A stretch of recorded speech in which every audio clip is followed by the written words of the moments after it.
Is? Wow, I look a bit bright. Don't feel so bright, but I look a bit bright. Oh, that's too hot. Ow. Burn my lip. Good morning, everybody. I'm just going to turn this down. That's a bit better. Wow, chat's gone nuts already this morning. How's everyone doing? Okay, let's do a roll call. Let's say hi to everyone. Let's scroll backwards. Oh, Azzy, of course. He got in yesterday.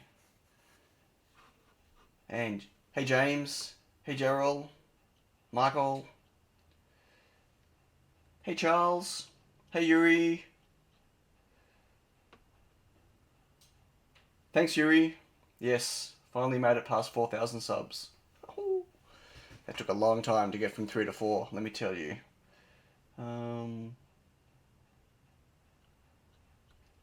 Hey Death Shaker.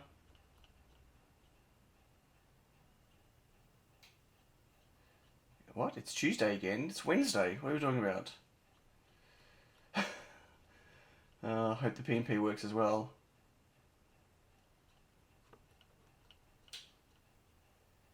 I have the official count up on the screen. Hope it's readable. I don't know. It looks a bit chunky on my side. Hey Sim. Oh, lots of disconnects. What's going on? Morning James. Hey Colin. Hey John.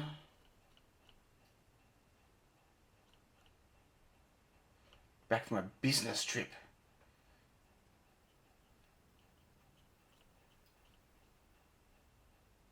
Just a day trip. Okay. So I'm just trying to quickly catch up or not. How nice, Michael. Short trip, long trip, business or not, won't miss you on stream. Very nice of you. Hey Maxine, R&D. I'm still scrolling. Oh, getting there. Good morning, Andy. Oh, we just jumped. We jumped. Hey Christian. Good morning, Paul, the Count. He made it. Hey Alex. Crazy Roops. Good morning, Julian. So hi. Good morning, Julian. I'm actually starting the stream later than I was going to today because I was watching Julian's video. I wanted to find out what was up with the PCB, and now I know. Easy EDA DRC shenanigans. Hey Graham. Hello. XUM. Zoom? How are we going to pronounce that? First time catching the stream live. Well, welcome. Awesome to have you here live. Hey Andy Mouse.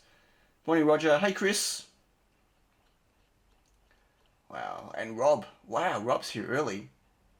Oh, kebab first. Okay. That's cool. Hey, Tetra Print 3D. No, Tetra 3D Print. Wow. I think I'm dyslexic. Hey, Josh Iver. No, Josh. Lever. Is it an I or an L? That's an I, isn't it? Iver. Yeah, okay. Well, apologise if I've mispronounced. Hello, Michael. Hey, Mike Swan. Hello, David. Ooh, Mr. Flux is here.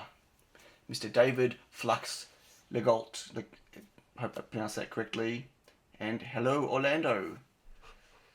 Wow, okay. Rob's walking back from the brewery. Always. Oh, okay, I won't say what happened. As I wrote a comment in Julian's video, like he's not the first person to get stung by Easy EDA's DRC settings. It's I think it's a rite of passage to get stung by that. Okay, that is way too hot. Hey Andy. Wow. Cool, nice turnout. Hello everybody. I hope you're all well. Hope you've all had fantastic weeks. My week's been, yeah, meh. Did I not fix my chair? Hang on. I understand there were dragons. Dragons. I don't understand. I mean, I assume you're talking about Julian's video. I don't know what you mean by dragons. Hey, J-Man. Yes, I'm still a PNP machine, unfortunately. My so there was a delay in shipping my pick and place machine. Um, it was paid for, cleared on the Thursday, and it was marked to get picked up, and it didn't get picked up on the Thursday. And so I figured, okay, I'll get picked up on the Friday, and then it'll travel over the weekend and chew up a bit of the weekend. But it didn't get picked up on Friday either. They didn't pick it up till Monday, so I kind of lost 3.5 days. I know it's not forever, but right now for me, 3.5 days, knowing that there's a pick and place machine sitting there doing nothing, was very frustrating. Going nowhere, yeah. So it's on its way, and it'll be here next week. And then I need to set it all up. Um, yeah.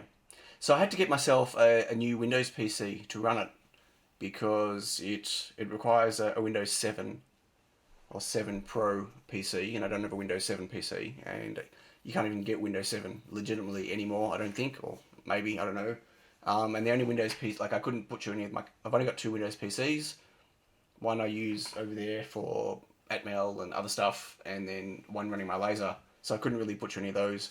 So I got myself a second-hand PC off eBay, a second-hand Dell, and it's just an i5 with a 250 gig SSD or something. I mean, it was $200. It wasn't a lot of money, but it's got Windows 7 Pro on it. But I thought it was a small, like I thought, not a Nook, but I thought it was like a one of those small Dells that you see, but it's not. Hang on. It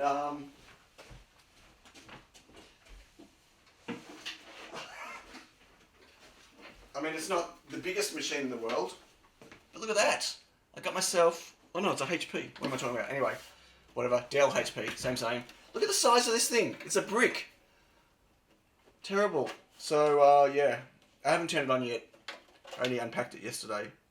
But that's going to be my pick and place control machine. But wow, I got myself another PC brick.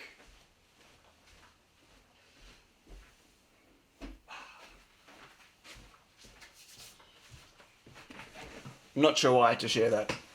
I'm in shock that I bought another PC, right? There's another Windows box in the house, and yeah, I was hoping for something a little bit smaller and lighter. No, that wasn't a laptop. That was a PC. Did you get that from Dave? No, I didn't get it from Dave. I don't know. Oh, from his dumpster? No, it was just from eBay. I needed a Windows PC that there was it's an old i5. It's like a Gen 2 i5 or something. Like it's pretty. See, Paul. It's a pretty low spec machine. It's fine. It just needs to run the pick and play software. But it had to be Windows 7, and this obviously came with Windows 7 Pro with a license. It's legit because it's got the barcode on there and stuff, and so it was the easiest way for me to do it. It was $200. Except I've got a screen for it, but I need to go get a keyboard and mouse from somewhere. G'day, Helmet. Good morning.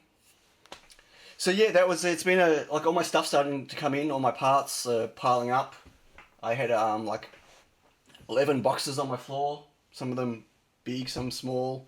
So I've been unpacking everything and getting everything ready, which is pretty cool. Hello, Emmanuel, Emmerich, Andrassi.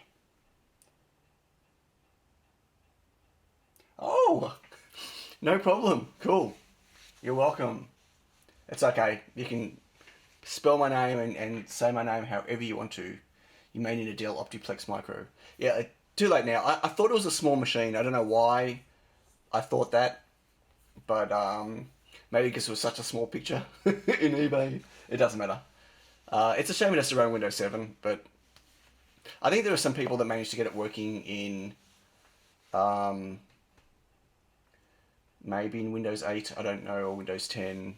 It's not supported. I didn't want to stuff around trying to hack the software to get it working or anything else. I just wanted it to run. And the problem with doing a VM with Windows 7 is I don't have Windows 7. I'd have to actually buy Windows 7. I mean, I know there are other ways to get it, but I'd need to get a legit. Again, I'd want a legit install because I don't want to have to fight illegitimate software, and then I need more USB ports than I've got on any of my small or spare Macs around, and so running a VM and then having to buy the software anyway. It was actually cheaper for me to buy this PC than it was to buy Windows 7. So yes, 783 tiny picos so far. So this is a live update that you can see on the screen here. So why is that? So I've just been playing around with my desktop, with my setup in OBS, just cropping things, making it nice. So that's a live update you're seeing. That's actually changing, but the way I've got it positioned, you can't see it change. But if it does change, I just thought of something. That's not going to fit. If it does, right, that'd be a bit better maybe. So so this is actually a live tally. Like if I scroll it, you see it keeps updating. It's updating every 15 seconds, and that's running on my Tiny Pico. It's over. You see this? It's actually running live on my Tiny Pico, scraping that data. And for those that didn't see my last MicroPython tutorial, I actually went, that's what this was. So you should go check out my last MicroPython tutorial. I go over using Wi-Fi and JSON, and so Brian Locke actually, oh hello Brian, wow, timing, speak of the devil. So Brian set up a scraper for the crowd supply page, because there's no API to do it. And he's hosting that for me somewhere, and so he scrapes it, because you don't want to be scraping like HTML on a micro, even in MicroPython, which is better than C, because the crowd supply page has like got so much content on there. And so Brian's scraping it and presenting it as JSON data through a Node.js setup, and then I'm grabbing that JSON data and I'm parsing it and putting it in a readable format, and then I'm multiplying out all the different values with a total. And those totals, if any of the internal totals, like the single pack, tiny pico, 2-pack, 4-pack, if they change, it does a plus whatever delta on the side. And I've got a bit of an Easter egg set up if the total amount changes. We'll see if it works. I don't know. The reason I've got it running now is if it happens during the live stream, it'll either crash and burn or it won't. I don't know. It should show the delta, but it might do something else. We'll see. I don't know if it's going to work or not. James is cutting and bending wires through bread wars. Yeah, that's normal behaviour for stream. It's you zone out on my stream and you get whatever you need to get done.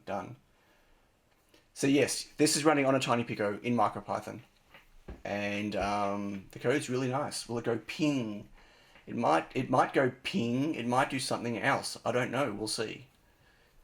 Hey David, good morning. So yeah, big thanks to Brian for doing that scraper for me. Thanks, John. I wish more people would. So how's the progress so far? Left column for items build. What? No. The quantity column is how many backers, like how many packs, and then the right column is how many tiny picos there are according to that. Because like a 4-pack, there are 4 tiny picos. So 73 packs, 292 tiny picos. So it's a total run of tiny picos. We're not even going to talk about the shields, because so far I've got over 1,200 shields I need to build. Or I've been obviously building some. I have a lot of shields to build. Yeah. Yeah, Maxi R&D, your video. Sorry, I didn't even comment on it. I apologise. I can't remember. It was like 3 o'clock in the morning I watched it. Your video for Brian's clock is very cool. Very, very cool. Well done. MicroPython HTTPS is fine. You don't need a root certificate for each connection. You mean to serve or to just grab? I've not done anything where I serve HTTPS, so that I don't know. But like MicroPython is just built on top of IDF, so if the IDF can do it, then MicroPython can do it. And will something else cut out due to speaker power line interference? Speaker power line. What? Will something cut out? You talking me?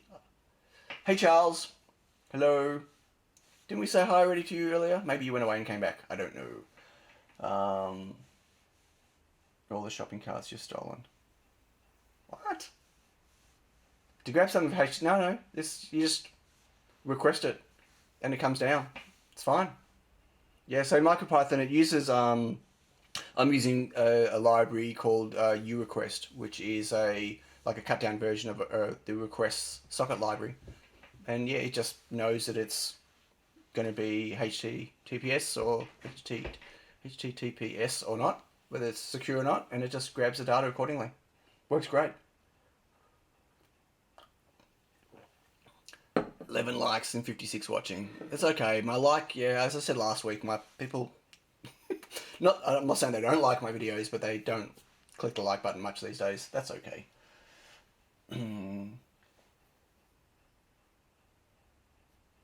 What's Brian? What are we talking about? The stealing all the trolleys? I don't know. Don't know what's going out.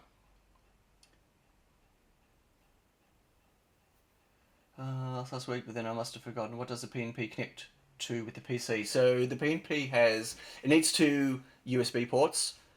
So two USB ports on the PC side, one goes to USB on the pick and place, and the other one goes to a serial converter that uses a DB9 serial connection.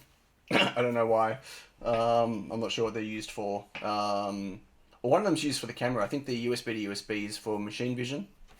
It's for the camera, or the up camera, and or could even be both cameras are going through that one.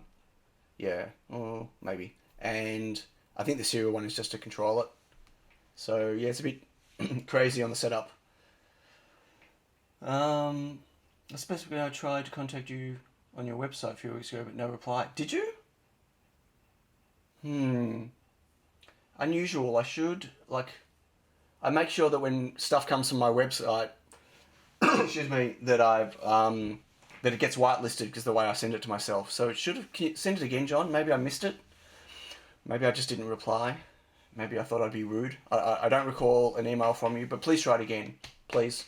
That is the best way to contact me. I'm normally pretty good with getting back to people. I mean, I hate writing email. I'll be honest with you. I'm all about instant gratification. So, Skype or whatever, blah blah blah. But I generally get back to all my emails. Sometimes a day or two late. But yeah, sorry about that. Unless your family start building. No. So Yaz is helping me pack stuff. There's no way I'm going to enlist my kids. No. I love my kids, but I'll just end up having to redo everything my kids do. So, not going to happen. These for PNP controls motion. Yeah, that's what I thought. Yeah, the serial port. Yeah, it's a bit weird, but yeah. YouTube channels, just some nice guys for Python. Yeah, there's a lot of really good learning material for Python online. So not just on YouTube, but just in general. There's a great website called Real Python, which is obviously about general Python. But and it's a paid membership site. But most of their tutorials, they at least let you, like the video tutorials, they let you watch the first 3 or 4, chunks of the video in the series. And there's a lot of stuff to learn from there as well. Could you share your reflow profile for that chip quick low temp solder paste? I'm just using, for the low paste, I'm just using the default profile that comes with it. I don't know how I can share it. You can't share profiles from it. Not from the 9628. I'm just using the Unified Engineering firmware, so I updated the firmware, and I'm using the default low temp paste on there. So I have not got a modified reflow control, the real Monty Python. Yeah, that could be what it's based on, Julian. That's actually, don't know, quite funny. So what do I think of the new ESP32 chip? I think it's very cool. I think it's, everyone understands that it's not to replace the ESP32. It's not the next ESP32. It's actually between the 8266 and the ESP32. So it's a lower spec chip. It's got more I/O, which is really nice, really handy. I think they've always been short with their number of I/O with all of the chips. So that's a nice improvement, but it's a cut down version. It's single core. It's got no Bluetooth, which is fair enough because who uses it? And it's got more I/O, and it's got the ability to have some better specs, like their ADCs and stuff can be improved. But it is it's a step down, right? Which nothing wrong with it. Like they're trying to fill that gap in the marketplace, and I mean, I think it'd be great if they could move everyone away from the 8266. I know it's prolific out there, and it's a great chip, and it's but it's really under-spec'd. Like it's got it's got very limited use, the 8266, really, when it comes to I/O and stuff, because it's got we've discussed all that, or maybe I discussed it not on YouTube. I don't know. Anyway, so I think it's a great move by them. I'm still keen to see what's going to be the next after ESP32 chip. And also the new chip right now, it's like the what's inside the room. So it's not a chip by itself like the Pico D4, right? It's not a SIP. So you still have to have an external crystal, have to have external flash, external, not SRAM. I think that's inside. But yeah, you need crystals and flash and a whole bunch of other stuff to use it. So, there's no making a tiny Pico out of it, for instance, because, you need as much space as you do inside the Room 32 to be able to populate all the and friend stuff that you need with it. The 826 is awesome. It's just extremely limited, right? Like it's it's got not many I/O, and most of at least a third of the I/O are problematic to use. Like is there latching pins? It's got only one ADC, and let's face it, the ADCs on the ESPs are probably the biggest letdown. They're just not very good ADCs, so it's just limited. That's all. But I mean, if it does what you need, great. I mean, I use 8266s in my projects a lot. If you just need one or two I/O and internet connection, the 8266 is fantastic. But if you need more than that, oh, look at that! Oh, an error status code just came through, Brian, but it disappeared. It fixed itself. Hey, Looney. If it's right for the job, then 8266 is great, but it is really limited, especially in today's standards, right? When you've got all these new ARM processors coming out with so much I/O and stuff, yeah, they needed to step up. So Looney's back from Maker Faire, and if anyone here is a patron of a bit Looney, he just did a bit of a wrap up. He Am I allowed to? I don't know if I'm allowed to say this. I'm going to say it. Sorry, I'm going to share it. Sorry, Looney. You can shoot me later. He blew up his scooter. Oh, just before the Maker Faire.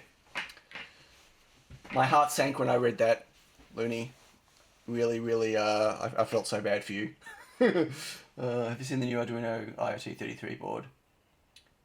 Yeah, there's so Arduino have been using the ESP32 for Wi-Fi a lot in some of their boards, right?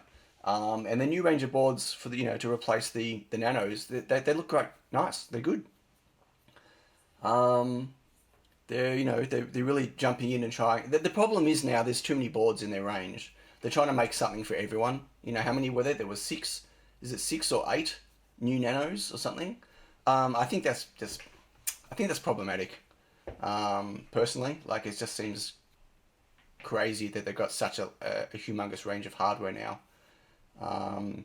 Where they're all kind of the same but have 1 or 2 features each, that are different. Because they're trying to, I don't know. It's a bit weird. Hey Josh, Mr. Josh Lloyd. Have you been on one of my streams before? I don't know. I can't remember. But howdy, and thank you. Yes. And for those that don't know, I released the open source files. Finally, was it yesterday? What day is it today? Monday? Tuesday. So github.com/ let's have a look. Let's do this. github.com/ 2 slashes, no, Tiny Pico. I will do some building today, by the way. That is my plan. Desktop. So I've set up a new, so it's not on Unexpected Maker, GitHub. Yeah, that's the one. Thank you. Only smoking motor. Yeah, no, you didn't get it on camera. Disappointing. Thanks everyone posting the link. I was going to copy and paste it in, but can everyone see those links? I don't know if everyone can see it because I don't know how YouTube does anything anymore with links. But anyway, I'll post it as well, just in case you all can't. So I've got everything on here. Well, I've got all the hardware on here. There is some software, but it's only the helper library so far. There's a lot more for me to add. Message didn't show in my chat window. I don't know what that means. Okay. If I've missed anyone's questions, by the way, please ask again. I might have missed it. Yeah, so I've got the Tiny Pico release P3 and all the shields, and inside there's Eagle files, there's Gerbers, and there's the schematic. It's all been released under the CERN open hardware license. So, like anyone that's, and I mentioned in here, like I encourage people to review the license before you use the files. There's no restriction on use, but there's requirements you need to adhere to if you use them, right? Not that everyone reads licenses or cares, but whatever.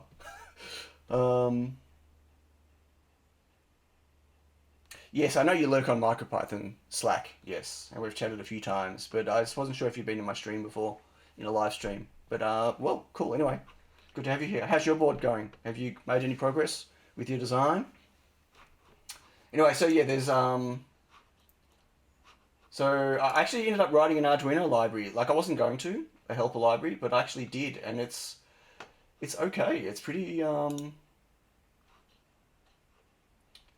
so yeah, like I put a bunch of helper functions in there, and I actually wrote a .star library, a driver, a software SPI driver. Check my Pico number. It went up. It went. Oh, why is it not on this screen? Interesting. Probably. Oh, actually, I didn't put it on the screen because it. Let me just go back to here. It went up, but did it flash? Did it? There was no. Oh, the Easter egg failed. +2.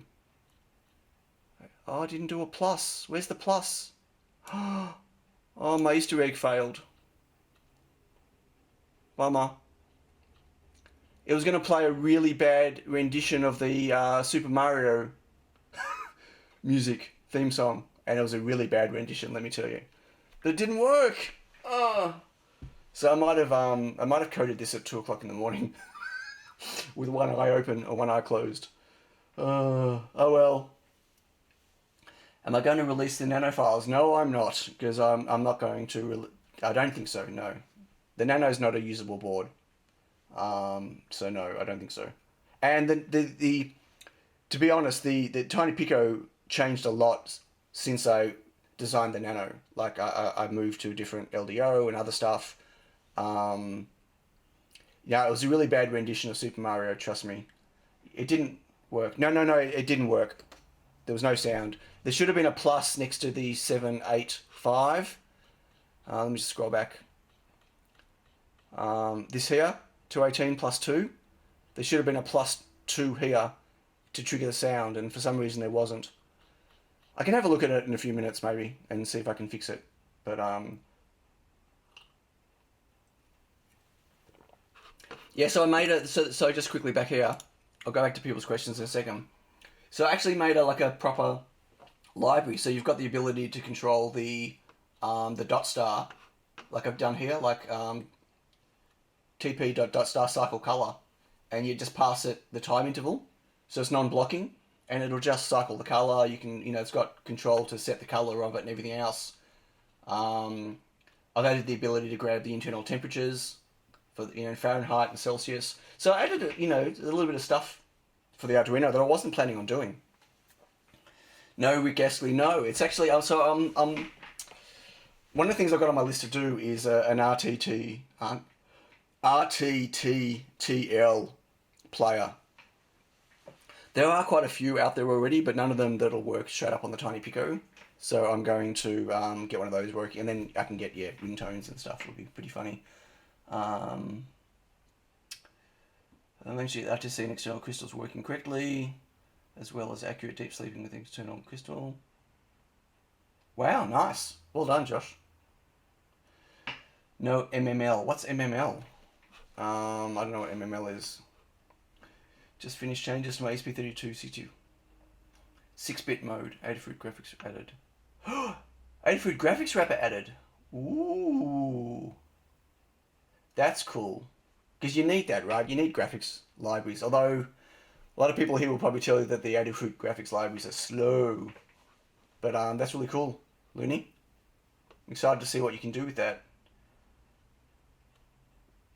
I used to move to Pico since my initial board is huge. Yeah, that's massive. Wow, 5.5 by 6 centimeters.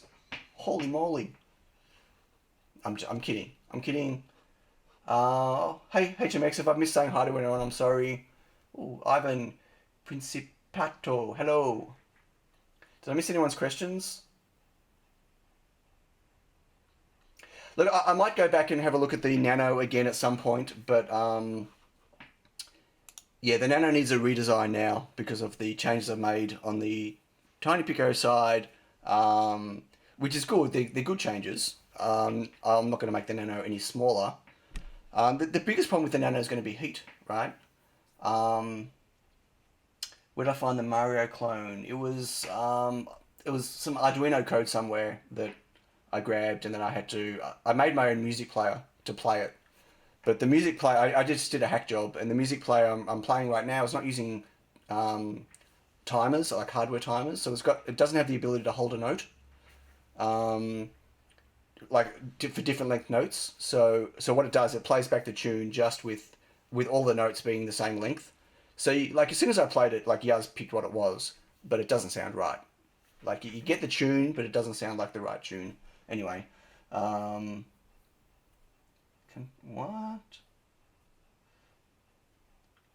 3 boards down, 17 to go. What's Chris Miller doing?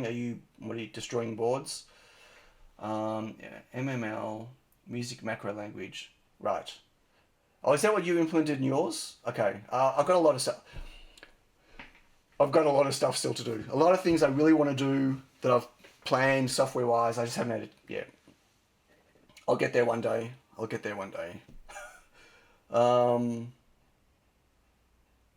I missed any questions?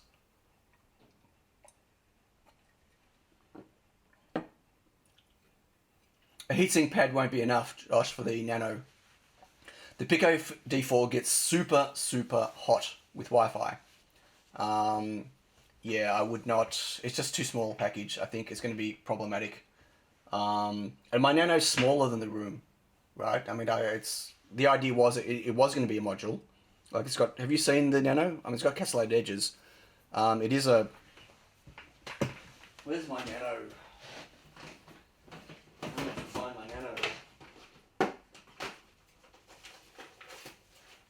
I'm not even sure where I've got a Nano right now. Can they run Crisis?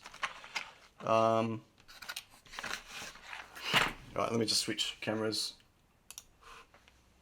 I mean, I need some more light. That's my Nano. Let me grab a room.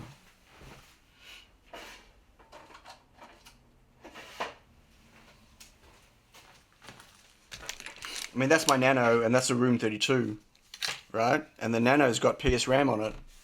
Like, we won't even talk about a Rover. Right? The problem is, it's too small. Like, it's going to have issues with heat. It's got a regulator on board. It's got battery. It's got a PMIC on board. Even though there's obviously no JST connector, but it's got a PMIC on board. Oh, no, it doesn't. I took the PMIC off. I lied. Sorry. Oh, no, so there's no PMIC, but what it's got is, it's got the same power circuit. So, like, if you do connect, like, it's still got VBAT connection there, so you can connect a battery to it. It doesn't have charge circuitry for it, but it's still got the same reverse protection power stuff to it. But it's just, yeah, it's too small. It's too small. Hey, Neffers. You're fighting a 30-year-old leather office chair. That's crazy. 11 play shields. I've got, oh, yeah. I don't know what I've got 30 days to go, and I don't know what I'm going to do about my shields and my shield packs and my play shields. Wait, lots of questions. Yeah, so I don't know about how I'm going to extend those numbers, because my biggest time sink is those. And my biggest logistics issue in terms of getting parts are those are the shields, and specifically the play shields. Yeah, so anyway, that's the Nano. It's quite small, but I just don't know if it's value, to be honest with you.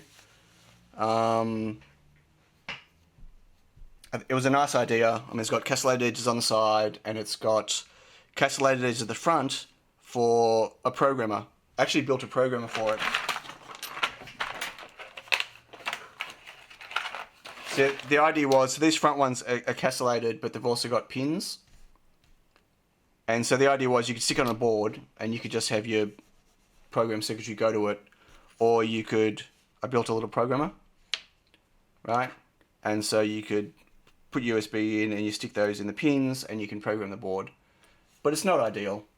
I don't know. I need to rethink it. But there's just, it's a heat issue. So I never got past the Rev 1 of that. So it's still got VBAT. It's still pin for pin compatible. Obviously, different size.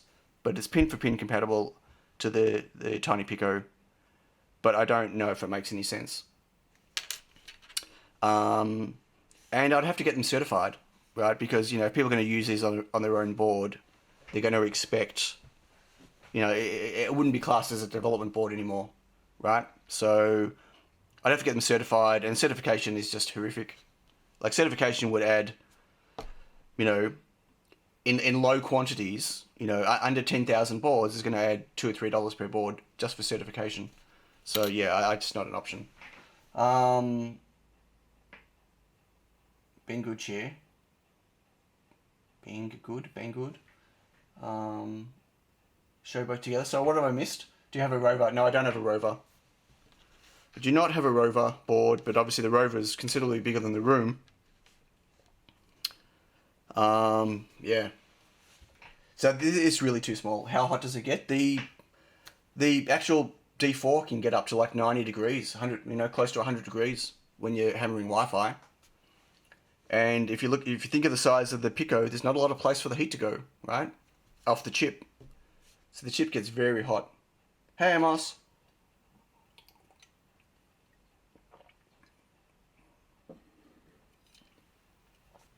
Well, it's up to the final integrator to certify their product, but making the board certified, making this certified already, gives them a step up. But the issue is, if this fails certification, this can't be changed, right? This has to pass certification to make any other board certifiable. So, like, for instance, you know, all the rest of the board could be certified, but they might come back and say there's attenuation issues between the antenna and the chip here, and this needs to be redesigned, right? So this has to have passed certification to allow other people to pass certification. Does that make sense? Yeah. And in a certification, like global certification is like $20-something thousand for me. Like it's a lot of money. It doesn't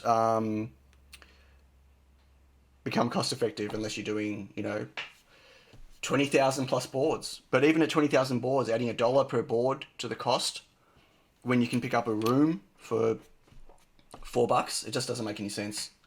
So yeah, like right now my Nano is kind of just, it's nice.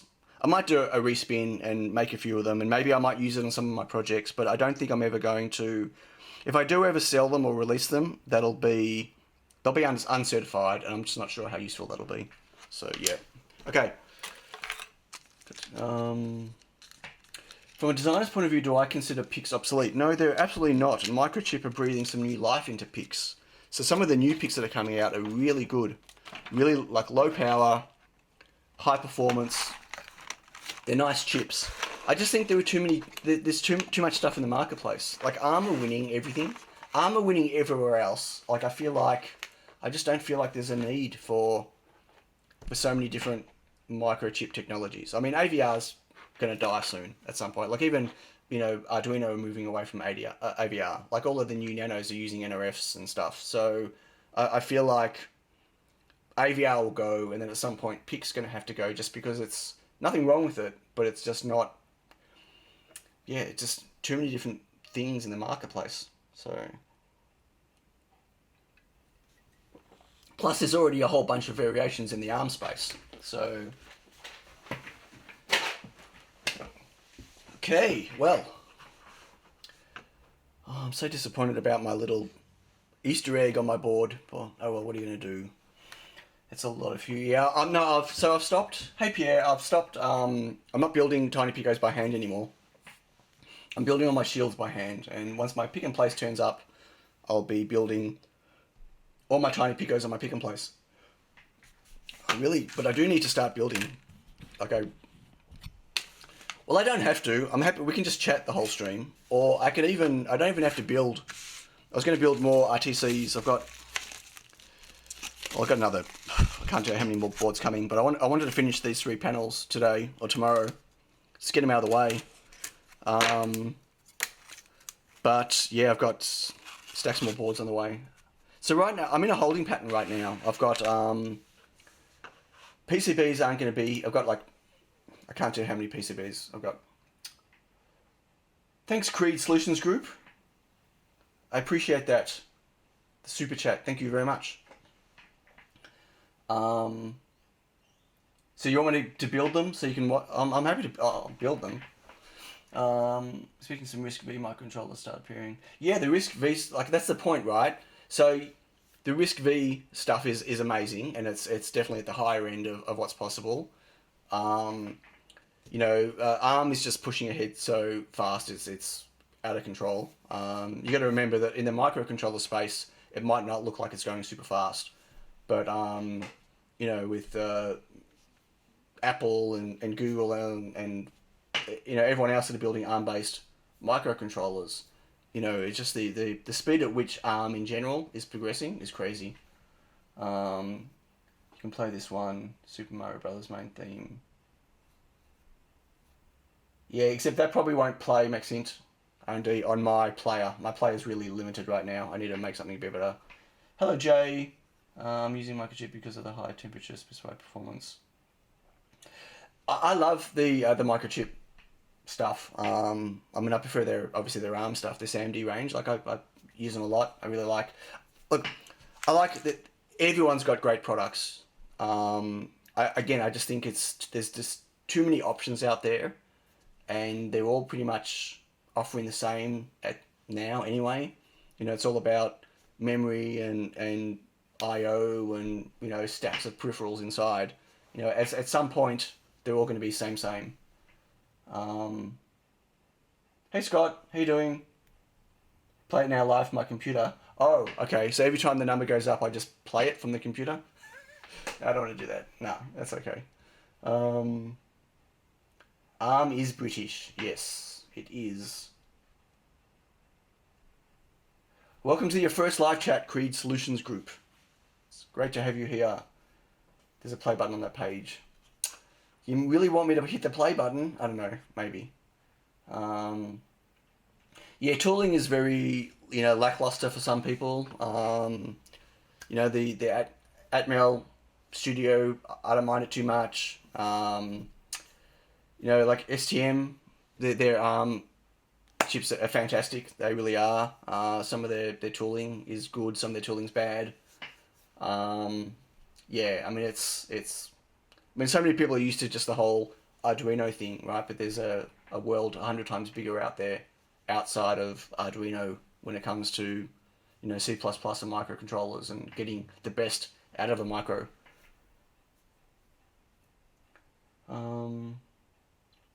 There's closed source versus open source, but not every tool has to be open source. I'm a big proponent of open source, obviously, but not every tool has to be open source. As long as the tool's good, it doesn't matter. If it's open or not, I think, personally. Okay, well, I don't know. I could build Reflow Masters today. I'm out of Reflow Masters again. I could build those. I don't know. I don't want to program on stream. I think that's a bad idea. People hate programming. Shall we hold a poll? Or just chat? Well, you can. I don't mind. I'll be honest. I'll be totally honest. I'm exhausted. I'll get these shields built today anyway, but I don't know if I'm going to be able to build and chat at the same time. I don't know.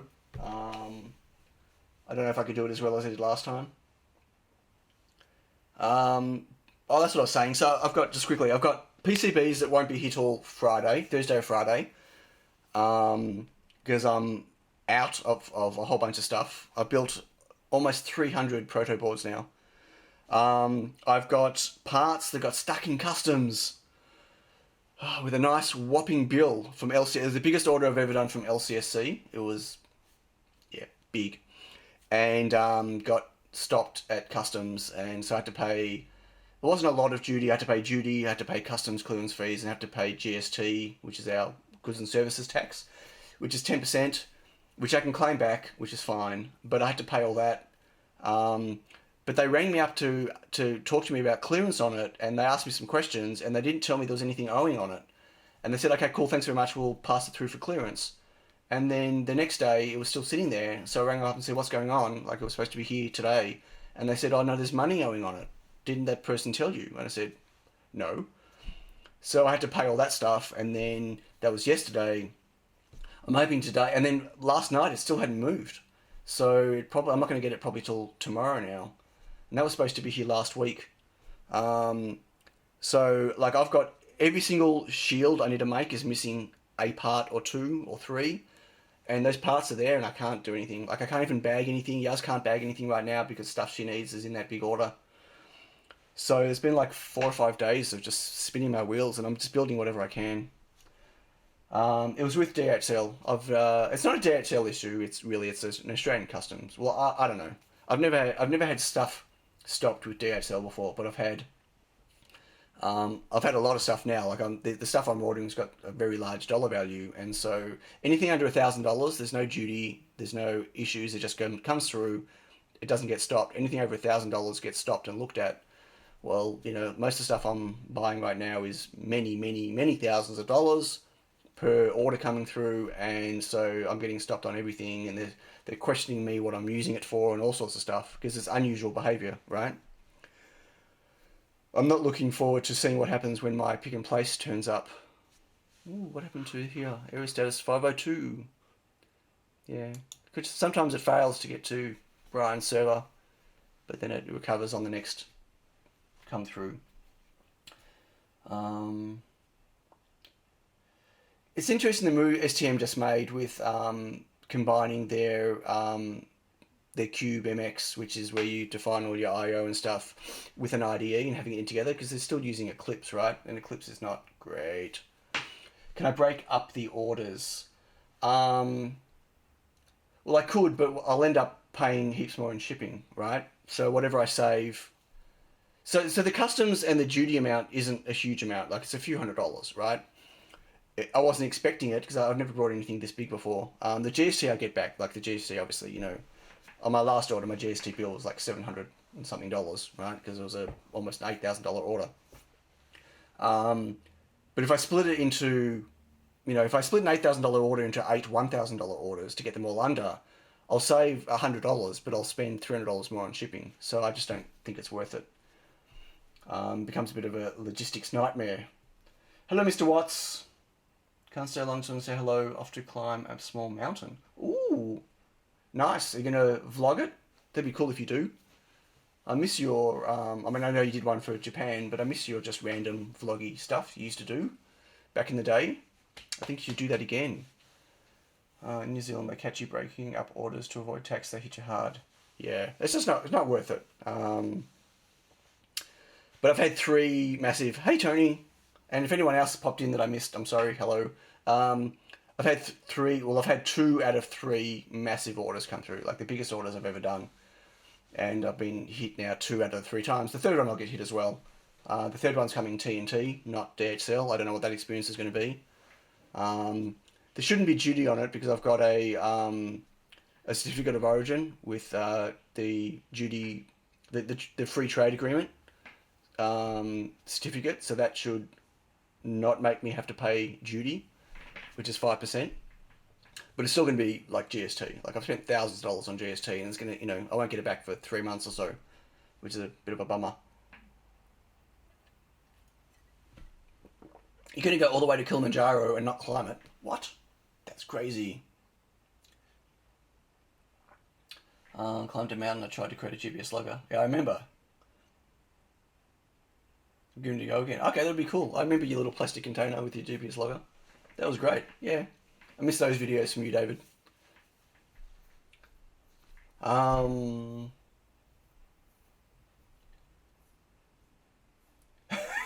Yeah, performs electronics and repair iFix stuff. That's a very long name. Okay, so free to DL, but quite strict code limits. Which one we're talking about, Jay? I mean, yeah, a lot of the free tools have code limits. Yeah, don't, anyway. Right, I'm getting distracted. I can't even follow the chat. Too much chat's gone past. Okay, so do you want me to build? What do you want me to do? I'm happy to chat. I'm happy to build. I'm happy to do whatever. Obviously, if I'm going to build some boards, my head's going to be down. I'm going to be looking at the boards, not at the chat.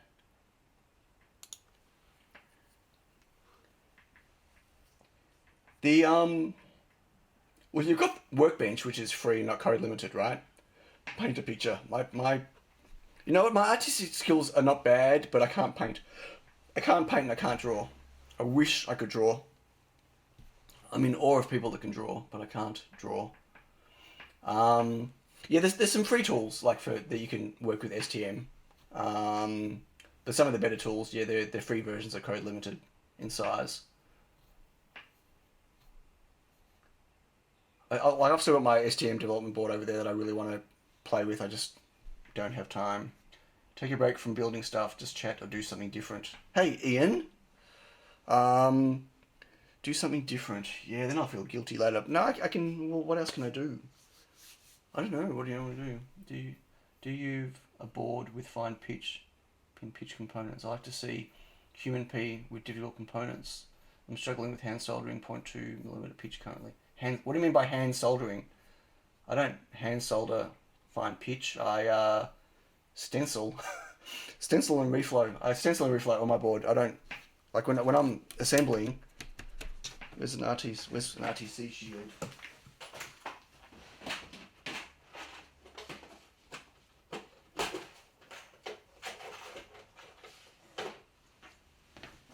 I mean, these aren't fine pitch, right? These are only 0603, and you know, Soik 8. But yeah, I don't. I mean, these are all stenciled.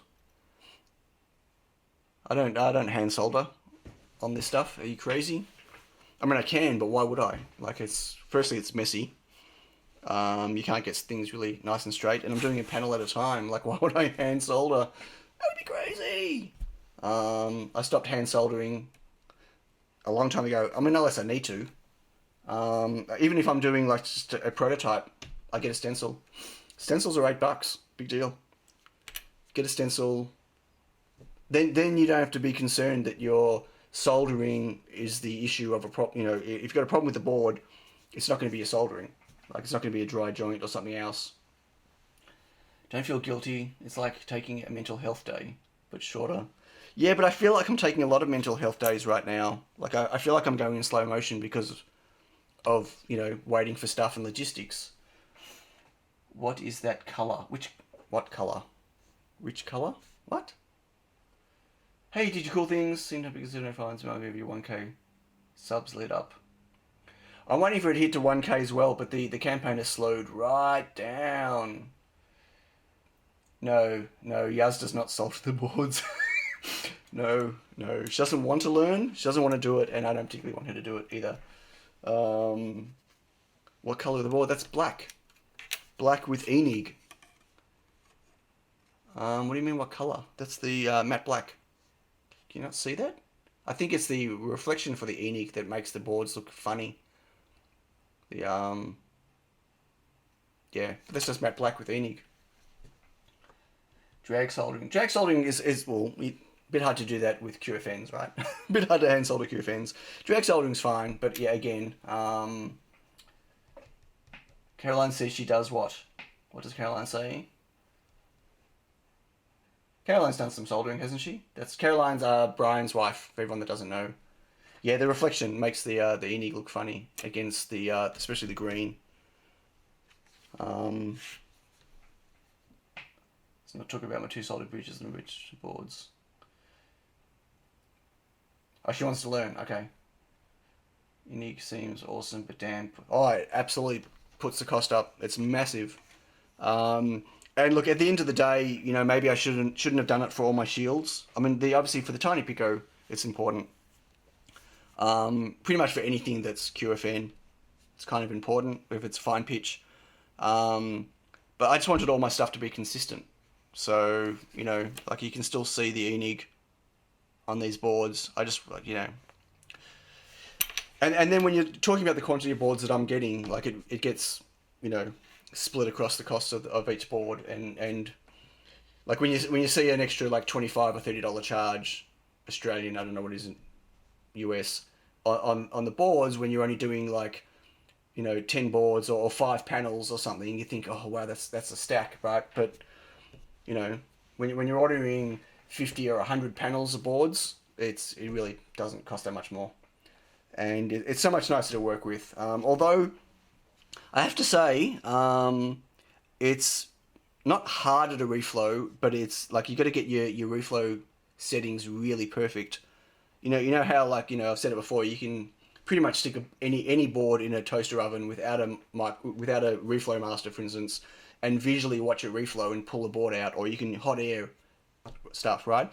With Enig, you can't really, because you'll see on boards where it doesn't, like the solder doesn't cover the pads properly. You don't get proper coverage because the way the flux has to activate, like, start eating into the pads to let the solder reflow. It's a very different chemical reaction with Enig, and so you got to get really perfect profiles. The stream is called that. Hello, Alan.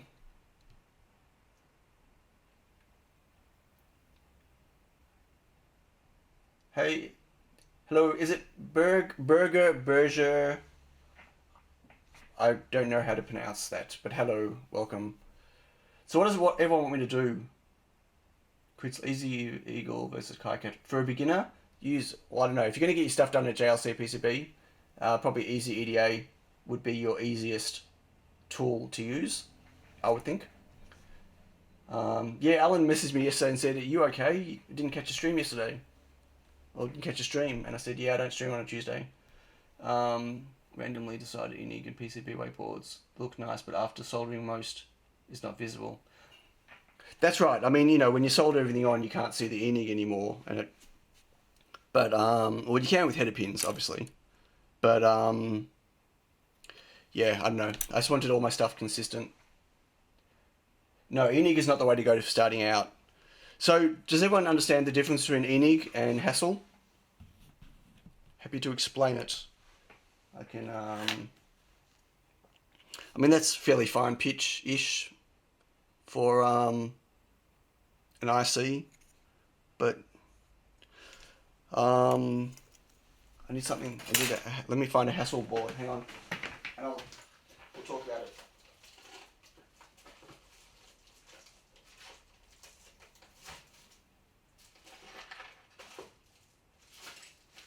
If I can find one.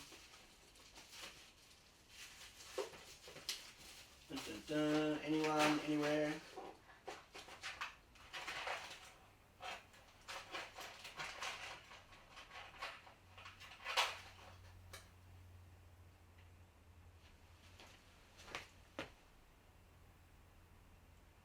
I've got nothing. I've got nothing nearby that's not what, but why one over the other. Why Enig instead of Hassel? Right. I'll try to explain it. So this, let me see if I can focus on this, get closer. So this is Hassel, right? So Hassel is added after, they drop it in a big vat, and the tinning sticks to the pads. But if you have a look, as I spin it around, you can see that it's lumpy, right? So it's sitting on top of, it's got, like you can feel it. And so, even if you're doing, lead-free Hassel, it doesn't matter. It's the same technique. And so what you've got is raised pads, but they're raised unevenly. Like if you look at the center of where the pico sits, that pad, you can see it's bumpy. you don't get a flat finish. So what you get is variation on heights, you get bumpiness. And for, normal components like resistors and caps and stuff that are of decent size, that's fine. But when you're talking about, really fine pitch stuff in QFNs, what you get is height variation, and it becomes much harder to guarantee a really good contact depending on the amount of bumpiness on the hassle. So, yeah, like from a technique point of view, like so where if you look at the ENIG, it's perfectly flat. There's no bump, right?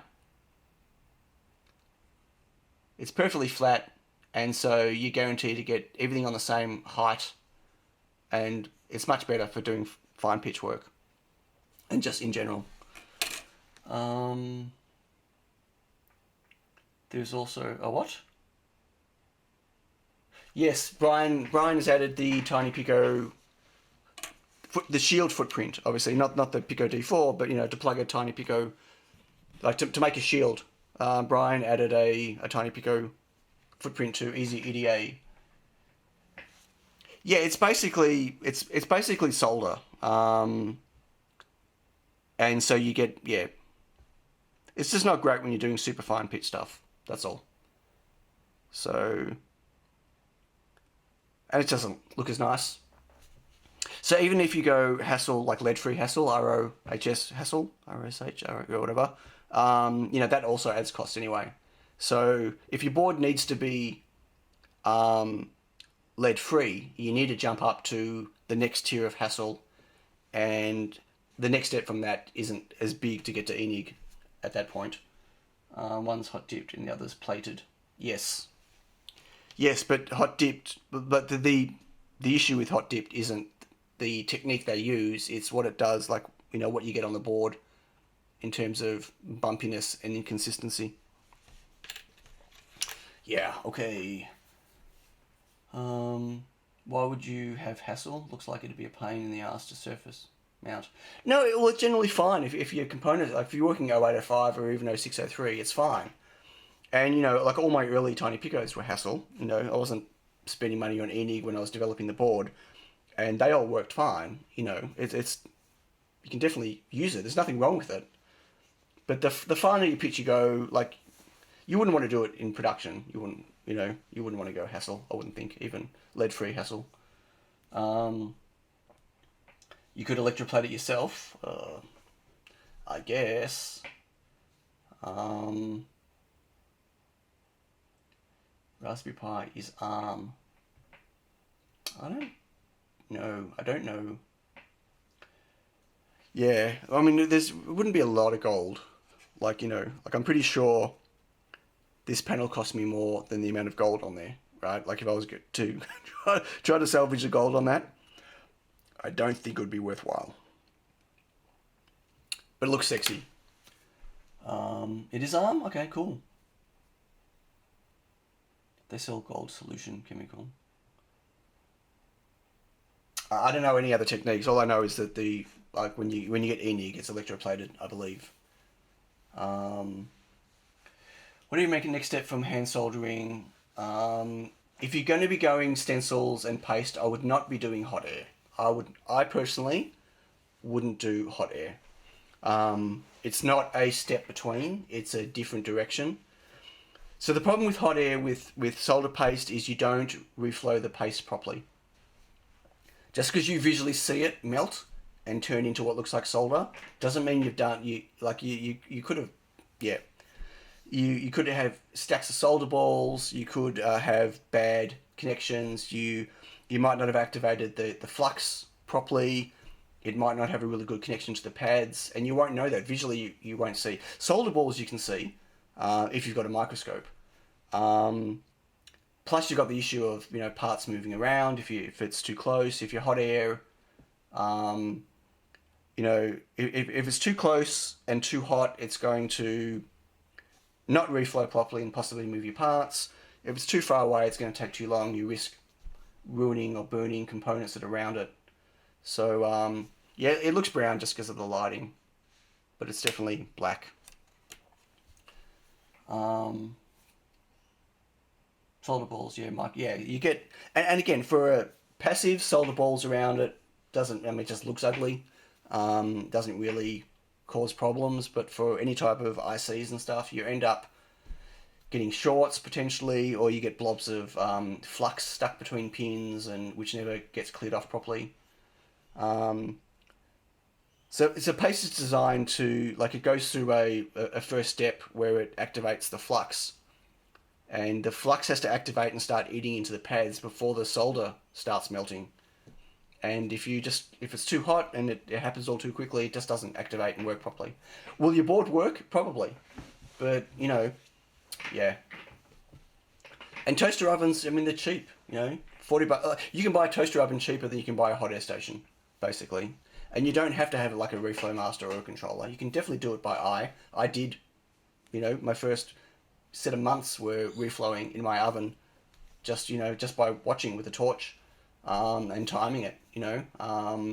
Sometimes I would adjust the dial to try to make it close, with a DMM inside, and sometimes I didn't. And Hesdy, what's Hesdy, Brian?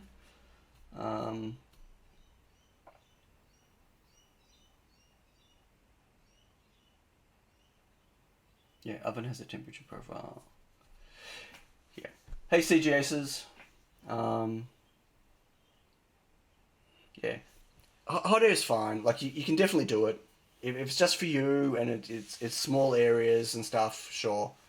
The other problem, like if it's a large board that you're hot airing, you need to get even heat. Like, obviously the copper planes and the PCB is going to absorb a lot of the heat. So, you might think that you're hot airing an area for enough time, but a lot of the heat's going to get pulled away. You need to be really careful, like I used to say, yeah, definitely go hot air as a next step, but I'd recommend a toaster oven.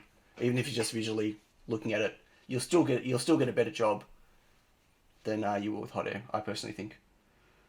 I want to get a reflow mask just for drying out filament.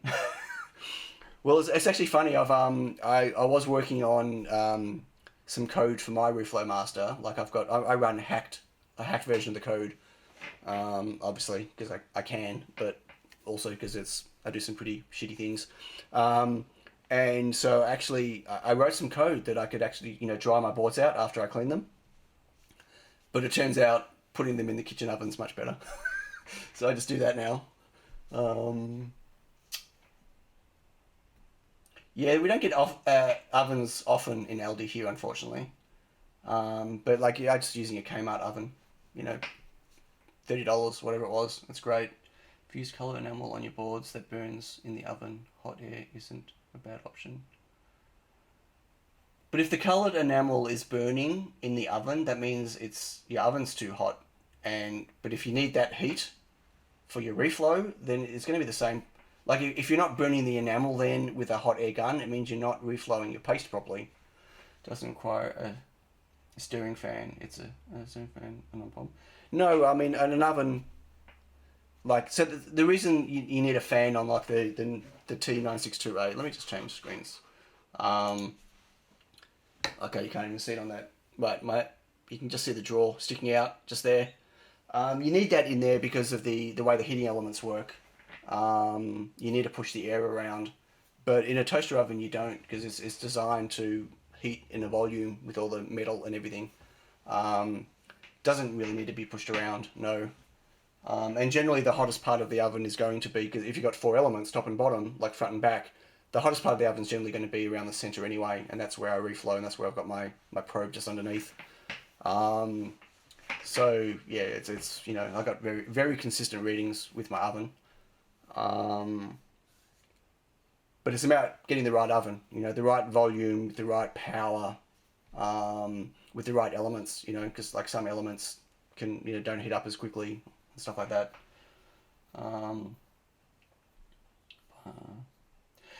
I use my hot air station all the time. I love my hot air station, right? For rework and stuff, hot air is a must. Absolutely, hot air is a must. I could not live without my hot air station, but any of the times I've just tried to just do a quick reflow with hot air, it's just not as good. It's just, just, you get solder balls, and it's just, you end up having to reflow it for so long, or turn the power down, the heat down, and do it so slow that it's just, yeah. Yeah, you want more power with smaller volume, because then what you'll get is faster rate of change, which is what you need for reflow. So if you're doing low temp paste, pretty much any toaster oven will work. And even for medium temp paste, like 170, 180, any toaster oven will work, but you can't match that initial rise of the profile, right? There's just toaster ovens aren't fast enough to their rate of change can't match it. But even if it doesn't match it, hang on, that way. Like even if it doesn't match it, so long as it still gets to that pre-soak for long enough to activate the flux, then it'll be fine. So long, it has to get to that. If it skips that pre-soak, then you're doing your paste an injustice. You won't have a problem with the boards potentially, but you're not reflowing it properly, right? But what you can do is just run a slower. So if your oven isn't fast enough, you can, instead of having a 3 or 3.5 minute reflow according to the spec of the paste, you add an extra 30 seconds or an extra minute, and you make it a slower reflow at the start to make sure you still get that soak period. Which is obviously why I released my Reflow Master code as open source. I mean, the whole project's open source, but my intent was always that, people, if they got a Reflow Master, they'd grab the code and they wouldn't just use a profile that's there. Like, they'd actually work out what their profile requires for their paste and modify their profile to get the perfect reflow. Because that's no different to any reflow oven, Like hacking the crap out of the T962A to get that to do a perfect reflow. There is no oven you can buy that just works with any paste, because every paste is different, and you need to tweak it, And if it's just for you and you're just building a few boards, then it doesn't really matter if the boards work. But yeah, what am I missing? What have been recommending? We're recommending ovens.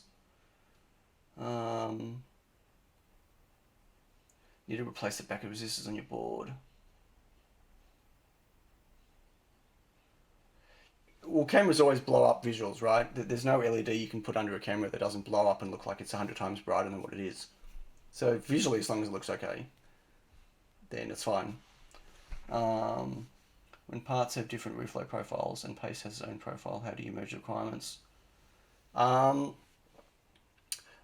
don't, because again, so I'm not, I bought that Loctite paste. I thought I was doing the right thing. I'm not using it. The reflow requirements on that is way too high. The heat temperature. For black boards and black parts, there's no way I'm reflowing that high.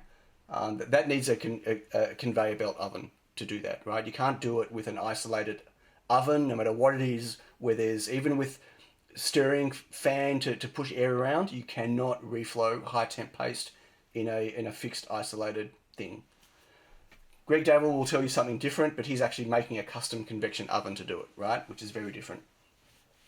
But so I'm now only using low or medium temp paste, and with low or medium temp paste, I've yet to find a part that has a lower reflow requirement than what my profile does, so I don't worry about it. Yeah, like most of these parts are rated for, be able to do, 220, 250 degrees without a problem, and I'm not even getting above 200. I'm not, like, my low temp doesn't get above 165. My medium temp gets up to like 220 for a very short period of time. It's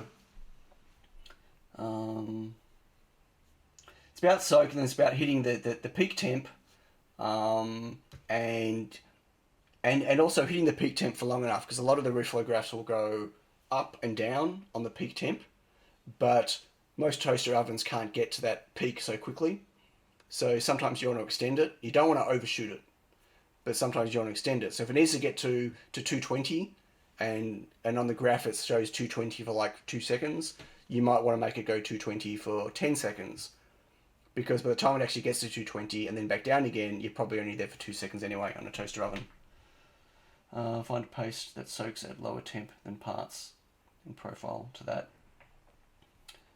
Well, you shouldn't have to, Josh. Like, if you're using a low temp paste, you shouldn't have to worry about the parts. And even a medium temp paste, you shouldn't have to worry about the parts, I don't think.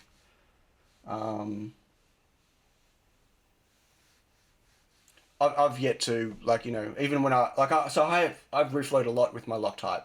I modified my oven more and wrote custom code to be able to reflow it in there. And I did actually got it. I mean, I've done black Loctite in my toaster oven, like black boards. And of course, we all know that black boards have problems, right? And I've done green boards Loctite in my T962A, right? And the boards worked fine. Like, they got hot. They got up to, over 250 degrees.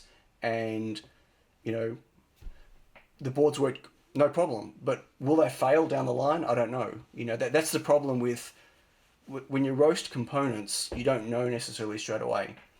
What you do is you damage their longevity. I mean, you might damage them so they don't work immediately. But if they do work straight away, you still don't know what damage you've done to them long term. So, any advice for double-sided boards, 2 different pastes?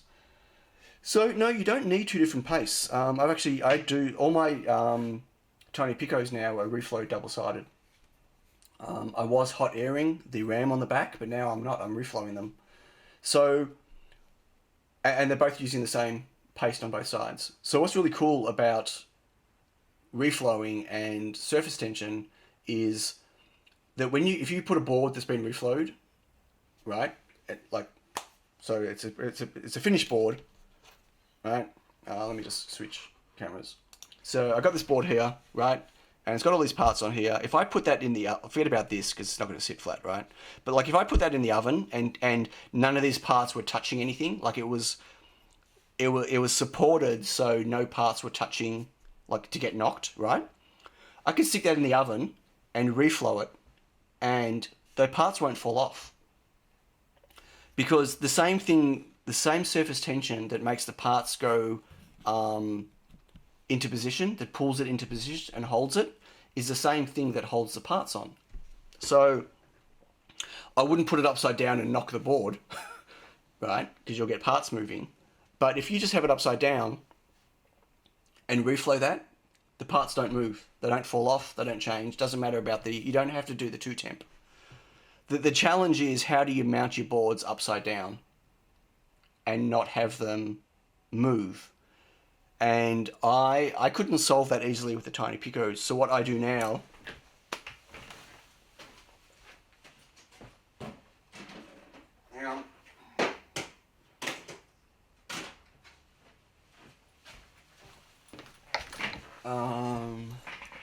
so what I do now when I do the backs, right, that's been reflowed, is I'm about to break my own rule. Like I just said to you, don't have them touch anything, but I can't.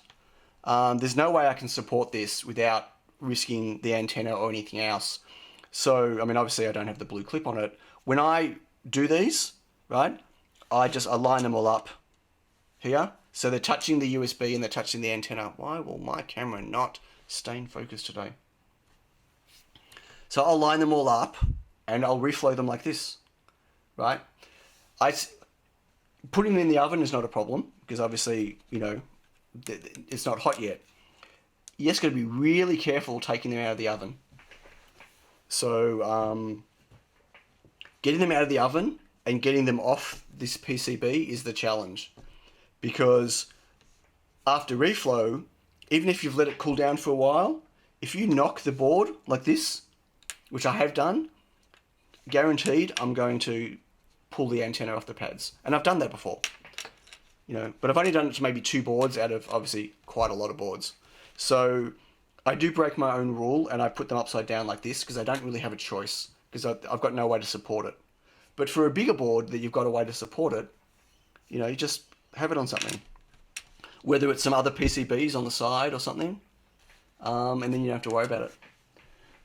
Blackboards is not best for LED stuff. They soak more heat. Yeah, blackboards really soak the heat. So I did an experiment yesterday. I don't know what day it is. I did an experiment on Monday because I was going to... So I can do 2 panels at a time in my toaster oven, right? Which is fine. I don't think I can do 2 Tiny Pico panels at a time because of the amount of components. But generally for my shields, like I'll now populate 2 boards and reflow them both at the same time. So I wanted to have a play with seeing if I could tweak the 962A, because I could probably get 4 panels in there, right? And so I did an experiment where I just reflowed an empty board, no paste or anything, with my DMM connected to the back of the board, just doing a low temp run, right? And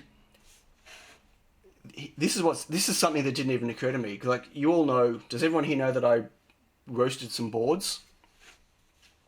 I melted some boards in my oven a while ago, black boards. Would it be better to do the RAM side first? No, I can't do the RAM first because then I can't. How do I assemble the front? The most important. So I do it in it's 2 stages, right? So I build the front, and then I test it and make sure everything works okay. You know, it goes through my test jig, and then I add the RAM on the back. Like, you don't build the front and back before you test it, because like how would I rework this if it's sitting on RAM? It becomes really unstable, right? Anyway, so I did a test in the oven, and so I wanted to do a low temp pass and see how accurate. I did a tweaked reflow, a tweaked profile. I wanted to see how accurate it was, and I've got it working really accurately. But here's the interesting thing: the board retains heat; it does not cool down afterwards. So the fan kicks in on the 962A, and you can see the temperature dropping, and the DMM was reading the same temperature the whole way through the reflow, but by the end of the run, when the fans had finished kicking in, and the oven said it was 30-something degrees, the board was still 110 degrees. Right? Because the board just it not only does it get hot, but there's no way to get the heat off the black board. It holds it in, right? And that's an interesting thing. So that never occurred to me that, you know, my toaster oven says it's down to, I normally wait till it gets to between 60 and 65 degrees before I pull the board out. And I always pull it out carefully, and people have asked me why I stick it on a heatsink. I stick it on a heatsink to get all the heat out of it as quickly as possible. But it never occurred to me that the board still could be over 100 degrees when I pull it out at 60. And 100 degrees on this board is enough for parts to still shift with a low temp paste. Right? You know, you got to be very careful. So yeah, that was a bit of an eye opener on my 962. Do the RAM side first. Right. Okay. Right. It was a question. Yeah, I was sorry. I didn't mean to sound rude with my answer. Yeah. No, the RAM's got to go on last. Because it makes the board it won't sit flat anymore. So when it comes to reworking or anything, it becomes impossible. So yeah, and if a board's going to fail, and I haven't had a dead board yet, like I've got 100% yield by hand anyway. I haven't had a dead board yet, but if it's going to fail, I need to rework anything. Like there are a couple of, so I lied. I mean, I've had a couple of times where some of the APAs have been a bit faulty, and I had to hot air an APA off. It was still a perfectly working board, but you know, you could, and I probably could have shipped them like this. Like I check every APA on the test jig. And sometimes, if you look closely, you can see a slight little flicker, especially on the red. There's just no way I'm going to ship a board out like that. So I'll often pull off the APA and put a new one on. And again, like I wouldn't be able to do that with the RAM on the back. It would be a real pain. How about putting another heatsink in the oven? Would that help cool down? Putting a heatsink in the oven. If I stuck a heatsink in the oven, it would completely mess with the temperatures of the oven. And heatsinks get hot, right? Like, a heatsink draws heat out. Well, the heat's got to go somewhere, so it goes in the heatsink. So, like, when I take a panel or two out of the oven, like even just a panel, if I, do this and put on here, when this is cool and I take this off, this is warm, right? I mean, it's designed to suck all the heat. I wouldn't be able to reflow if there was a heatsink in the oven. You're just going to make sure that it's cooled down enough before you pull it out, that's all. And pull it out really carefully and stick it straight on a heatsink. Seems low temp paste is no go on anything running power devices with elevated temp limits. Well, it depends. I mean, if you're running something that is going over 120 degrees, then I'd be worried about your board. You know what I mean? Like, yeah. So the tiny Pico, I'm just going to move it over here. I don't know why the RGB light is on. Anyway, so like my tiny Pico, like that, I mean, as I mentioned, I mean, this is running on, like, how, okay, let's do an experiment. I'm going to do an experiment. Oh, I don't have one anymore, do I? Oh, no, I do. Okay, so I mentioned before that the tiny Picos can get hot, and the Pico D4 can get hot if you hammer Wi-Fi, right? So just pulling my probe out of the oven. So the chip can get to 90. It's rated to like 95 degrees, and I've seen it get that hot. But I want to right now I'm going to measure the temperature just to show you. So I've got my Wi-Fi constantly connected right now, but it's only polling every 15 seconds. So I'm not hammering Wi-Fi, right? And so if we look at zoom out a bit, we'll look at the temperature of the chip. I mean, this is not an ideal way of measuring, right? I'm just measuring the top of the silicon. So things ambient right now is 19. If I touch the probe, it goes up, right? So it's measuring temperature. My hands are freezing. I need to put the heater on, right? So if I just, about here is probably where it gets the hottest. So you can see it going up. Let's see if I can hold it still. I just bent it. 1 second.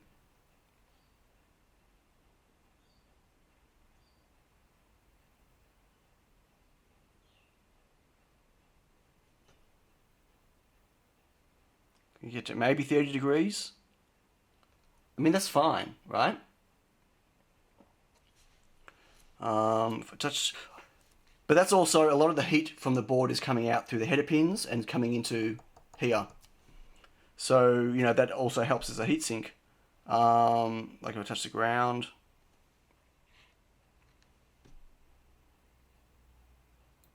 Because obviously all the heat's trying to transfer out. So like 30 degrees, perfectly fine. And I'm hammering the Wi-Fi every 15 seconds, or not hammering it. So I'm using the Wi-Fi every 15 seconds, and it's fairly quick to grab stuff. But if I was to put like the Wi-Fi scanning code on there and just have it constantly, like the Arduino scan, and just constantly scan my network non-stop, like every 2 or 3 seconds, I've read the chip go up to 55, 60 degrees externally. Internally it gets to 80, 90 degrees. But that's still way, externally 60 degrees is perfectly fine for a low temp paste. Might not be good to run the Pico D4 at, internally at 80 or 90 degrees for so long, but with regards to, temperatures for paste and stuff, it's perfectly fine. That's not the off, that's the off. Normal solder is fine beyond 150 degrees. Spec 150. Wait, what are we talking about? Sorry, I missed some stuff. 125 degrees C parts.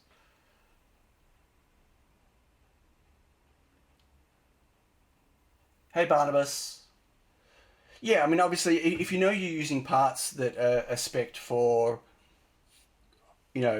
higher temperatures or lower temperatures, you need to be careful. Hey Johnny, I'm not running stock firmware, I'm using the Unified Engineering firmware. I've completely modded, I've done all the usual mods, I've got some videos about it on my channel. I did the cold condensation mod and the firmware mod and some stuff, so yeah, too. So it's not stock. Can you hold panel by edges during reflow? The antenna on Pico. Yeah, everything stays on with surface tension, and that's how I was doing it. But I can't comfortably support the tiny Pico from the edges. It's too small. All I need to do is bump the desk accidentally, and in the oven the Pico will fall off the support, hit the tray, and I'll lose all my parts on the board. It's just not worth it. But resting it on the board like I do is perfectly fine.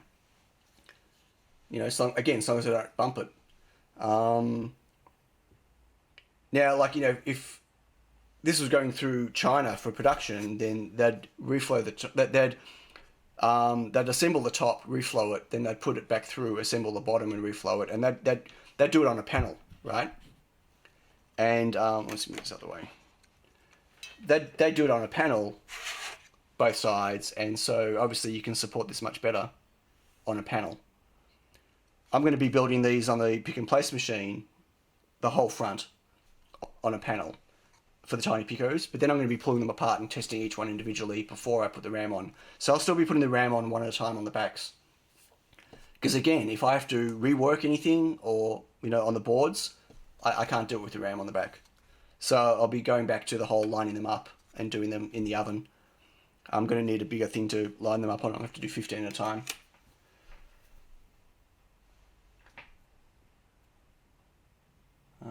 Type panel design. Yes, I will. I do on my shields, and I will on my tiny pico when they're pick and placed. I don't hand assemble a panel of tiny picos. I can't hand assemble 15 boards because they come obviously. There's more on these because they're smaller, but there's 15 boards on a tiny pico panel, and I can't build 15 boards quick enough to not risk the paste slumping or going off. Because you've got like an hour and a half. I can't build 15 boards in an hour and a half.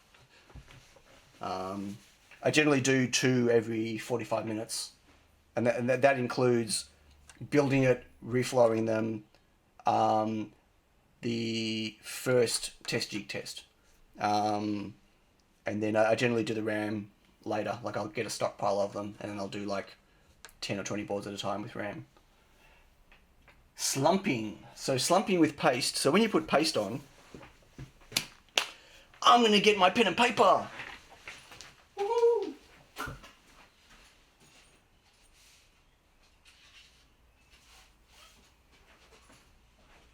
Yay!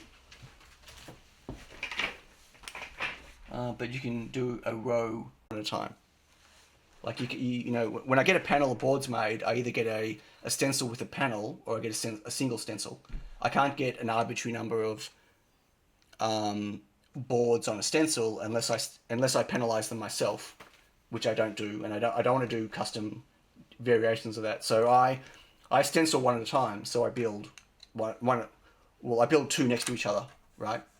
So I'll stencil 2 boards and I build 2 boards. I had this in my head for streams. What if you route out unused I/O on the bottom of the Pico and make simple solar pads? There is no room. There is no room on for pads on the bottom of the tiny Pico.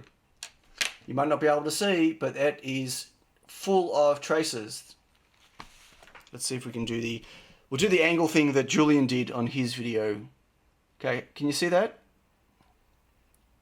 Bit hard to see, but it's all traces. There is no room for a pad anywhere. And even if there was room for a pad, I can't get to it. I'd have to go to 6 layers. And there is no unused I/O. Nothing that I'd want to expose. Like, I'm not exposing I/O 0. I decided with the Tiny Pico that I was not exposing any, apart from I/O 5, but it's not a bad one. I wasn't exposing any strapping pins. So the biggest mistake that happens when people they get a Wemos D1 Mini or they get that ESP32 Wemos type compatible board or any of the Chinese boards, right? The first thing they do is they design things and they hook up their electronics to the wrong pins because they don't know which pins they can use and which pins they can't. Because is Sion still logged in the chat? I am. What's going on? I don't expect to make it. There's a problem.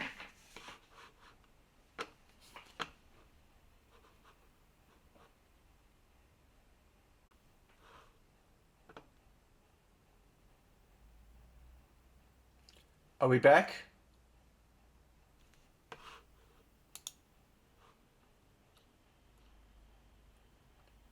Are we here?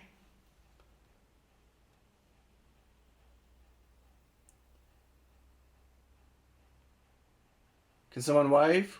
Back-ish? We back? Right. I had to kill OBS and restart it. Sorry about that. I didn't know. How long was I gone for? Oh, I was talking about all sorts of crazy stuff. And I didn't even know. So we're back? Okay. What was the last thing everyone saw me say? I went to get my pen and paper. Did anyone hear me talking about pads on the back? Right, and I never came back. Well, I got paper, but I got distracted about talking about something else. I'll talk about slumping in a second, but I want to get back to, sorry. Slumping, yes, okay. Sorry for repeating, I had this in my head for a few. Right, I was answering CG Ace's question that he just repeated, and I'm going to quickly answer that, and then I'll talk about my slumping stream and my slump. So, firstly, just like on Julian's video that he just showed when he was angling his board so you can kind of see the traces, there is no room on the back for pads. Can you see that? It's all traces at the back. There is no room. So even if I could find room for a pad on the back, there's no more I/O I'm willing to expose on here. And I'll tell you why. So, like, I'm not prepared to expose IO0 or IO2. I expose IO5, which is a strapping pin, but it's not a problematic one. But IO0, IO2, stuff like that, they're all... this is a 4-layer board. I'd have to go to 6 layers if I wanted to expose any pads, right? So the biggest... Okay, I made a decision with Tiny Pico that I was not going to expose any strapping pins, and I'll tell you why. The biggest mistake that every person makes when they start playing with ESP32 and ESP8266s, they get a WeMaster 1 Mini or whatever board they get, is they don't read any of the data sheets and they don't know what pins they can and can't use. Who's got no sound?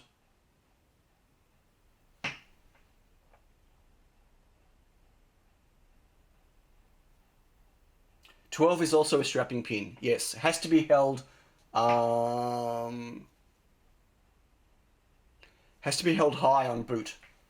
So what they do is they wire up all this stuff and then things don't work and they don't understand why, because they're exposed, they get all these pins and they don't know what they can and can't do, right? So,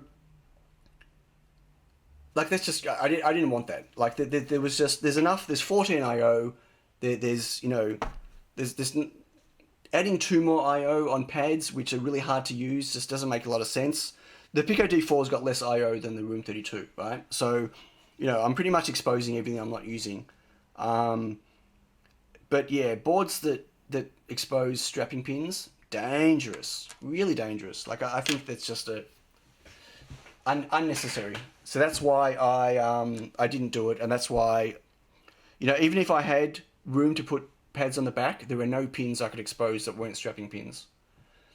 So there you go. What the heck is a strapping pin? So a strapping pin is a pin that gets used by the low-level operating system and the chip to understand how it needs to boot and do something when it comes up. So, for instance, the IO12, if it's high, tells the SD VCC SDIO, whichever one it is, what voltage it's going to be.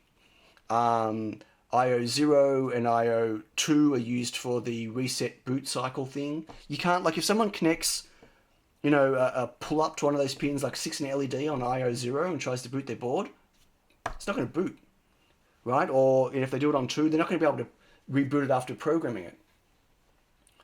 Yes, a bootstrapping pin. Bootstrapping, yes. So most microcontrollers have them. Most micros have enough I/O that they never need to expose them. With the ESP boards, because people are so used to stuff coming from China, and in China they just expose everything, it's just, yeah, really, like, you see it all the time. If you look through the IDF forums or, you know, the ESP32 forums and stuff, people all the time, they don't understand, why doesn't my project work? You know, I hooked this, blah, blah, blah. Turns out they hooked things up to strapping pins when they weren't supposed to. And they were changing the state of the pins and the boards wouldn't boot or they didn't work properly. So I just decided I was not exposing strapping pins. I didn't, yeah. If 14 I/O isn't enough for your board, for your project, then don't use a Tiny Pico. Use a bigger board, right?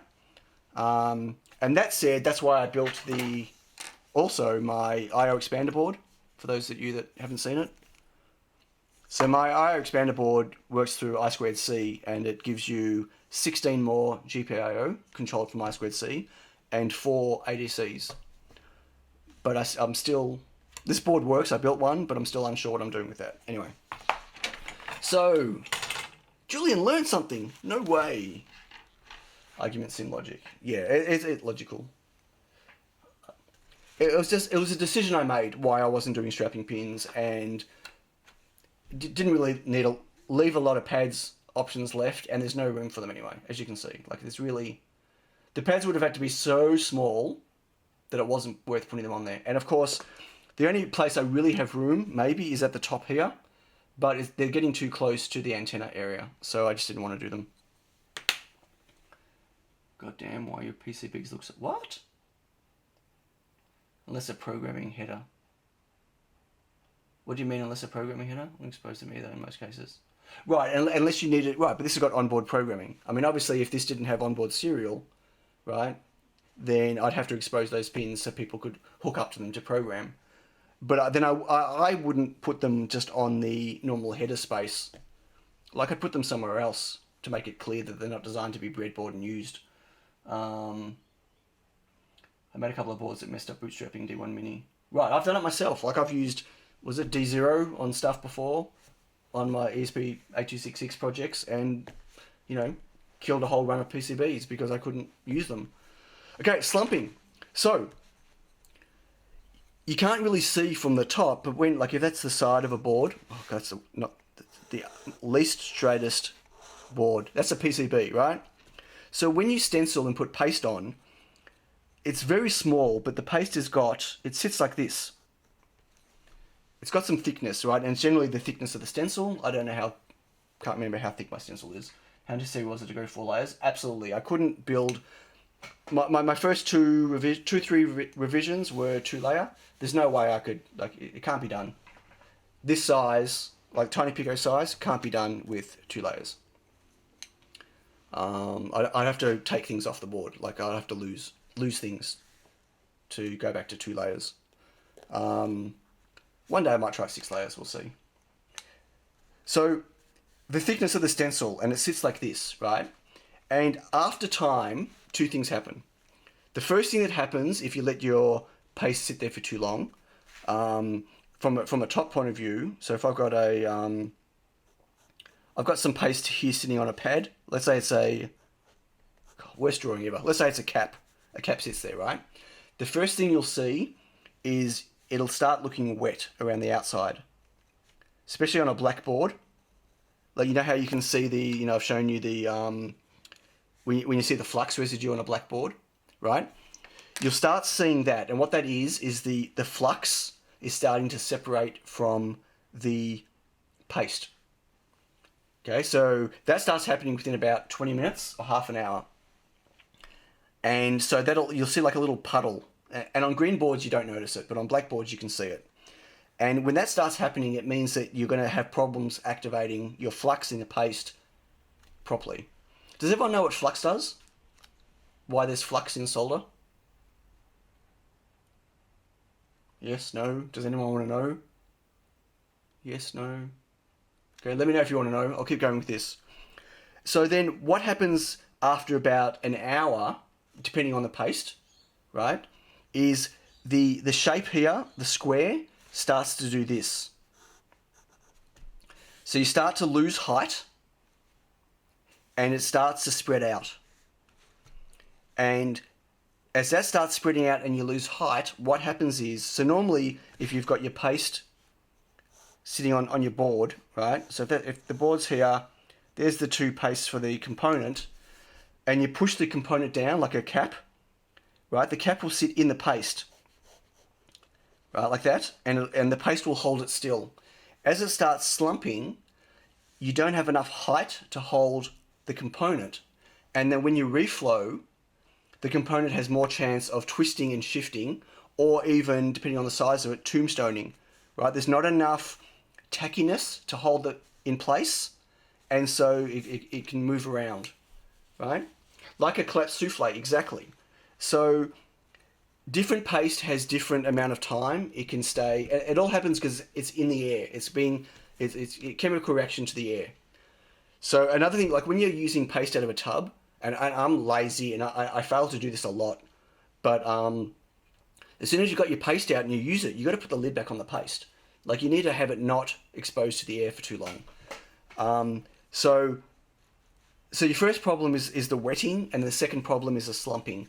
And so what happens is your boards will still reflow okay, but you'll end up having to rework a bunch of parts that shift and move. So, lost where I stuck my RTC board. Doesn't matter. Oh, here it is. So, like, you know how everything's nice and lined up here? Right, all these components are nice and straight, right? If I was to let that sit for 45 minutes before I put it in the oven, even if I had components on there and got it out of the oven, most of those components that are straight will be on slight angles. They might not necessarily be off, they might not need rework, but you'll visually be able to see that the amount of surface tension to pull them into the right spot dropped by a massive amount. Right, you also need to cap your paste syringe. And look, can I tell you, quite often when I'm pasting and I'm working, I'll look back and it's been an hour and I haven't put the lid back on my paste. Generally, when you put the lid back on and you put it back in the fridge, if it's a paste that lives in the fridge, it'll generally right itself and you haven't damaged your paste unless you leave it out all day. But as most of you know, I've started working with the... I got a new one, a big one, with this stuff here, which is you don't need to refrigerate it. So they're thermally stable in normal temperature. So you can leave the lid off these. I mean, you shouldn't, because, you get dust particles and other things inside it. But you can start buying thermally stable paste that doesn't have to be refrigerated, which means it can stay in the air longer. So when I put this on a board, this stuff lasts much longer. Like, I can get maybe an hour and a half on a board before I have to get in the oven. Maybe even longer, maybe 2 hours. But 2 hours is still not enough time for me to assemble 15 tiny picos. Not a chance. Plus the amount of stress of having to rush to make sure you do it before it starts slumping. Yeah, I don't need that stress. That was a good metaphor, Julian. The souffle. So, didn't anyone want to know about the Flux helps time travel? About the Flux? I can't do 5x5. I can't do anything, veteran, because all my stencils are single board, remember? So I either have to do one at a time, or I have to do... You're talking about... okay, sorry. I've done 3 boards at a time, and that's quite stressful. I can't fit 5 on my turntable. So I could technically stencil 5 boards and do 5 at a time, but what's the advantage? Like, 5 boards take me 5 times longer than 1 board. Like, I don't save time with my... I would if I was doing it the old way, where I was pulling the parts out all the time. It's not focusing on this paper. But with my turntable and all the parts are already there, I don't save any time by doing 5 at a time. You know what I mean? Like, it's the same amount of time. If 2 takes me 40 minutes, 4 will take me 80 minutes. Or maybe 78 minutes. Like, the amount of time I'll save will be tiny. No one wants to hear my Flux story. That's fine. If you leave the top off the tub for 10 minutes, my cat will find a way to get... Right. If you got animals, or you got fur, you got other stuff, then, I mean, it's... You gotta be careful. Anyway. No one wants to know about my Flux story. That's fine. Well, you must all know it, right? You must all know what Flux is for. I guess I'm not building anything today. That's okay. After the stream, I'll build more. I see a project idea. Sensor, LED, and buzzer. Never forget to put your lid on again. Well, it's only, like, when I'm using my other paste, which isn't my, this is all refrigerated stuff. You need to be more careful with this. So stuff that needs to be refrigerated will tend to start separating the flux much quicker. You'll start seeing wet areas around your pads much sooner than you will if you are using a thermally stable flux. So my Loctite one that I got, that super high temp one, that can actually stay out of the fridge for... That can stay on the stencil or on the board for up to 4 hours. So like I could stencil this whole board with that stuff and let it sit for 4 hours and it doesn't slump. Like, it's really high grade. Like, it's designed for production lines. But unfortunately, it reflows way too high temp and I just can't do it.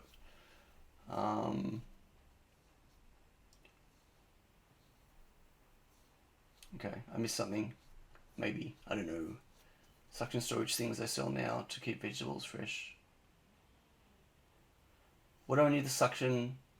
What would I do, Jay? What? You can get one of those suction storage things. What would I put in the suction storage thing? I don't understand. Flux is a magical talisman to protect your joints against oxygen. I don't think so. If I store my flux in there. Oh no, the flux is in the solder paste. I'm not talking about external flux. I'm talking about... See you, Helmet. Have a good day at work. I'm talking about the fluxes in the paste. So when you get solder paste... So this paste here, that's got flux in it. Just like when you got regular solder, right? There's flux in this paste. Oh. Anyway, I'm not sure if you should really suck it in like that. So it's when the flux starts separating from the paste that you have a problem. So once the paste is on the board, like I can't store that in a container. I need to work on it. I need to put parts on it. So yeah, that doesn't help. Store your chemicals in the container if the fridge.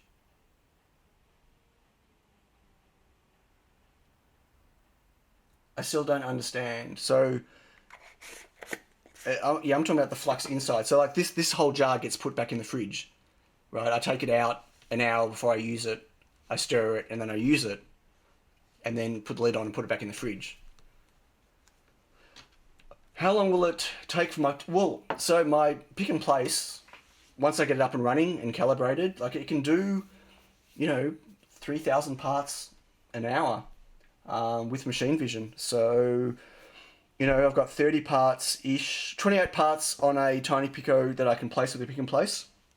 I'm still going to have to do the USB and the antenna by hand, probably. That's obviously not a tiny Pico board.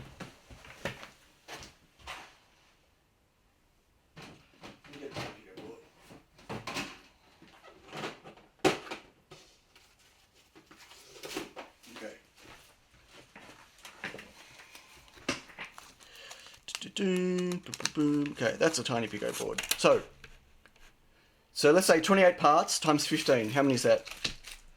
28 times 15 is 420 parts.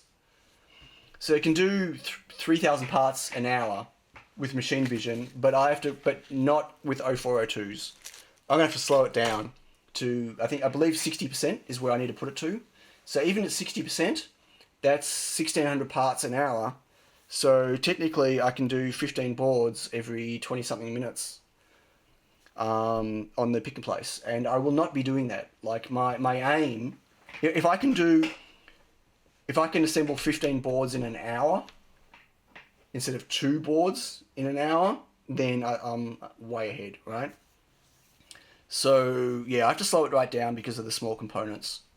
And then I don't know how much rework. There'll be rework, not after reflow, but like every time I get a board off the pick and place machine, it's going to have to go under the microscope, and the chances are I'm going to have to tweak some positions on parts that it didn't place straight or properly.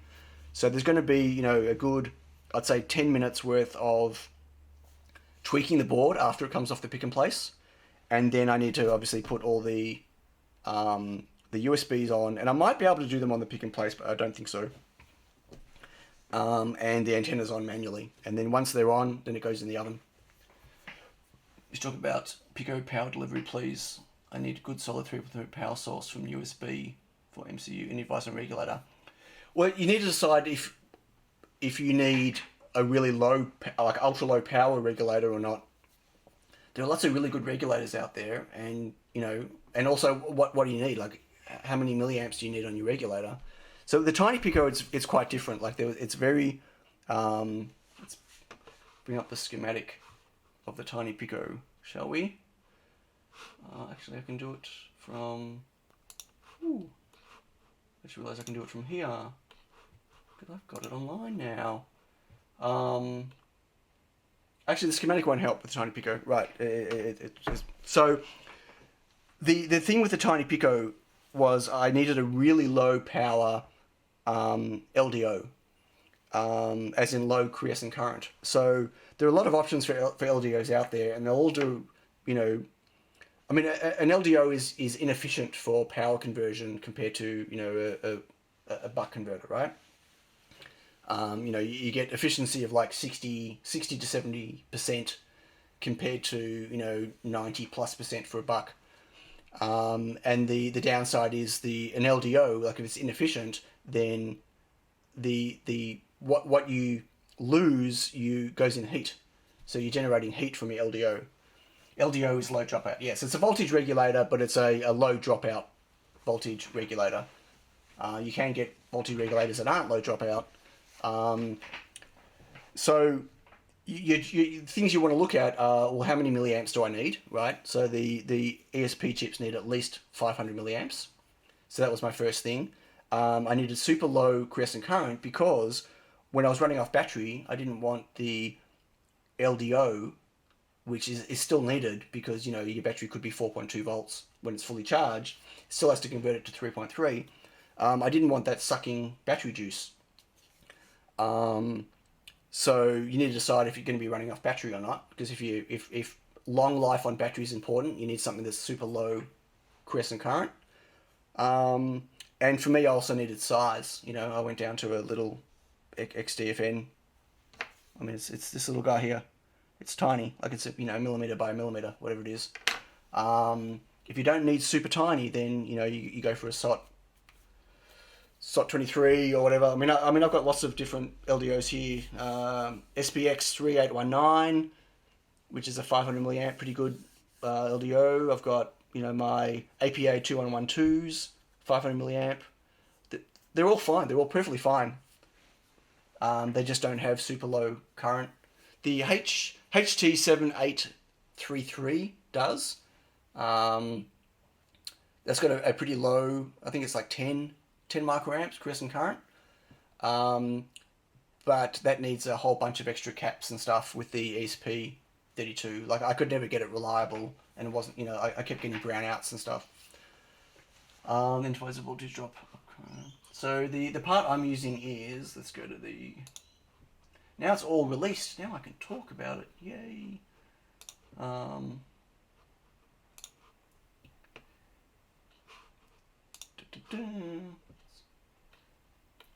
It is NCP 167BMX330TBG.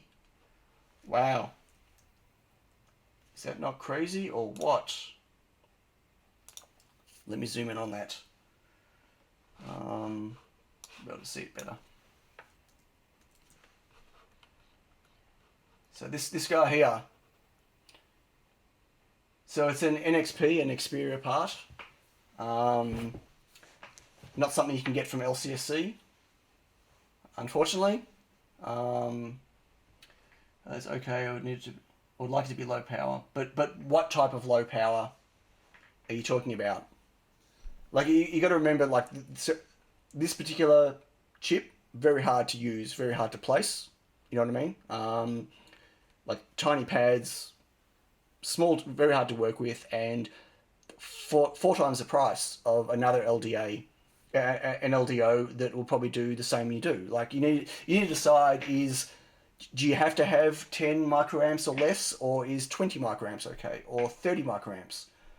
You know, you can get a chip that's got a 50 microamp quiescent current that's 3 cents.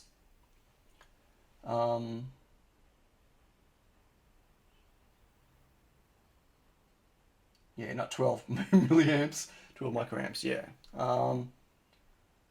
Is it just me, the smaller the part, the longer the part code? Yeah, all of Nexperia's parts are, you know, or NXP's parts are the same company, the name change. Is, yeah, really long part names, like ridiculous, and really obscure stuff. Like one of my PNP transistor I use to switch my my APA, this one here. Look at that part name. PDTA143TMB, 315. Like, that is nuts.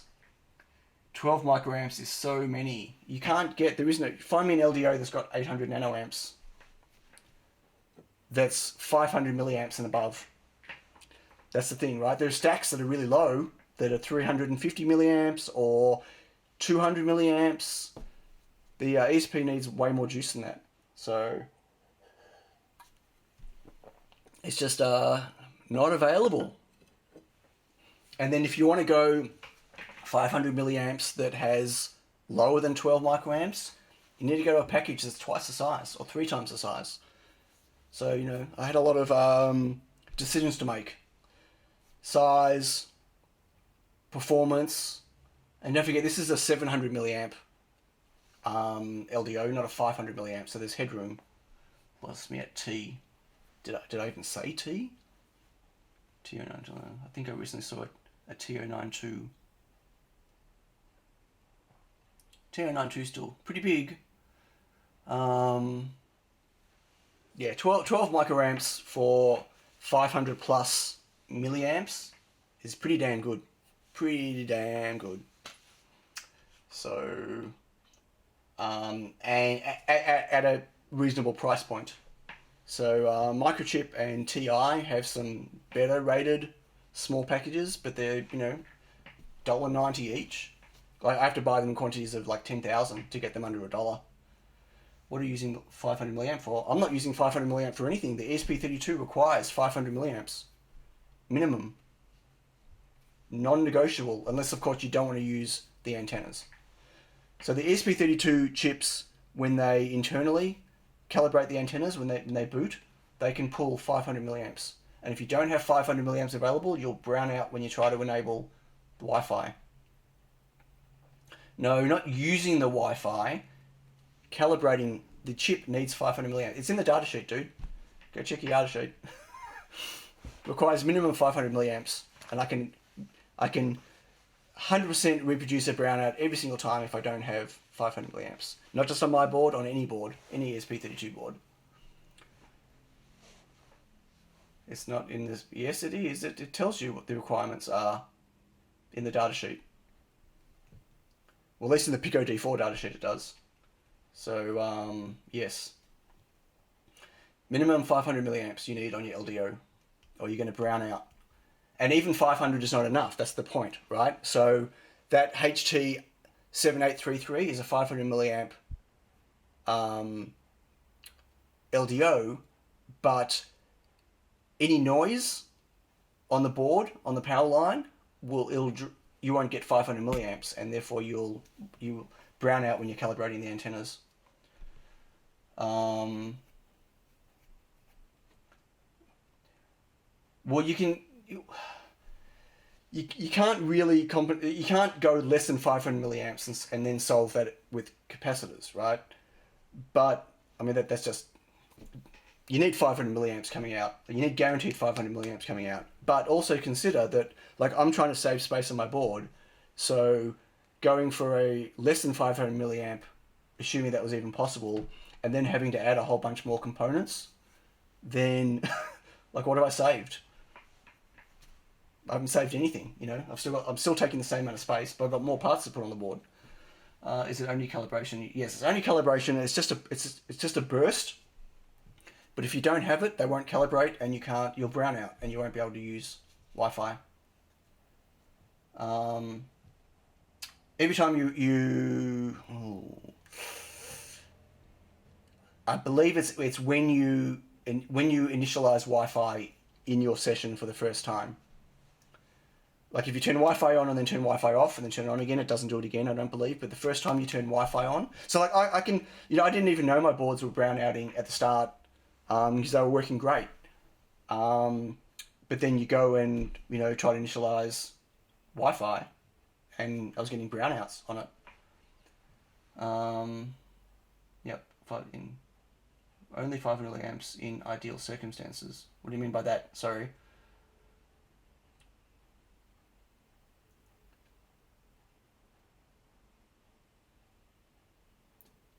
Well, 500, like, it should work with 500, right? And you know, I had it working perfectly fine with my 500 milliamp LDO before, but it was a big package. I wanted to go smaller, and I chose to go 700 milliamps. So there's extra headroom. So, you know, I'm using several rigs to accomplish multiple goals. Some designs, absolutely. So yeah, GitHub. Do I still have that? Here we go. There's a link again. Yeah. So that's my LDO.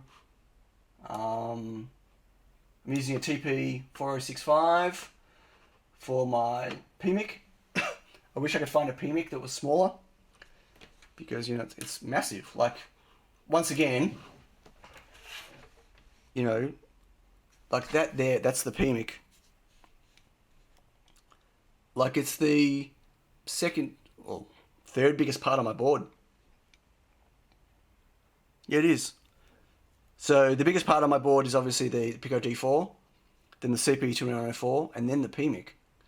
Like, I wish I could get a PMIC that's the size of the LDO. That'd be awesome.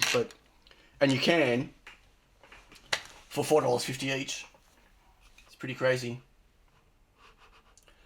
Wow, it's been 2 hours already. Lots of chatting. And no human pick and place machine. I'm sorry to those people that came to watch me build stuff. I apologise. The LDO that is billed as 500 will brown out the D4 because it'll only supply. Right, that's what I was saying. That, like, you need to, any noise or power loss elsewhere on the board from the 500 milliamps will potentially give you brownout as well. And like most LDOs that say they're 500, they're generally a bit more than 500. If there's a chance that it can drop down to 499, for instance, they wouldn't rate it as a 500 milliamp LDO. Well, if they do, they're crazy. Generally, a 500 milliamp LDO will be able to supply at least a 2 to 5% increase above that as a buffer, from my experience. But yeah, I had to add 3 extra caps on my board to make that HT7833 work properly. And it was still a large chip, so I didn't want it. If you need 5 milliamps, you need, with it is spec'd at 750 min. Don't necessarily agree with that. Depends on the quality of the LDO. You keep saying stuff just as I hit return. Why? What did...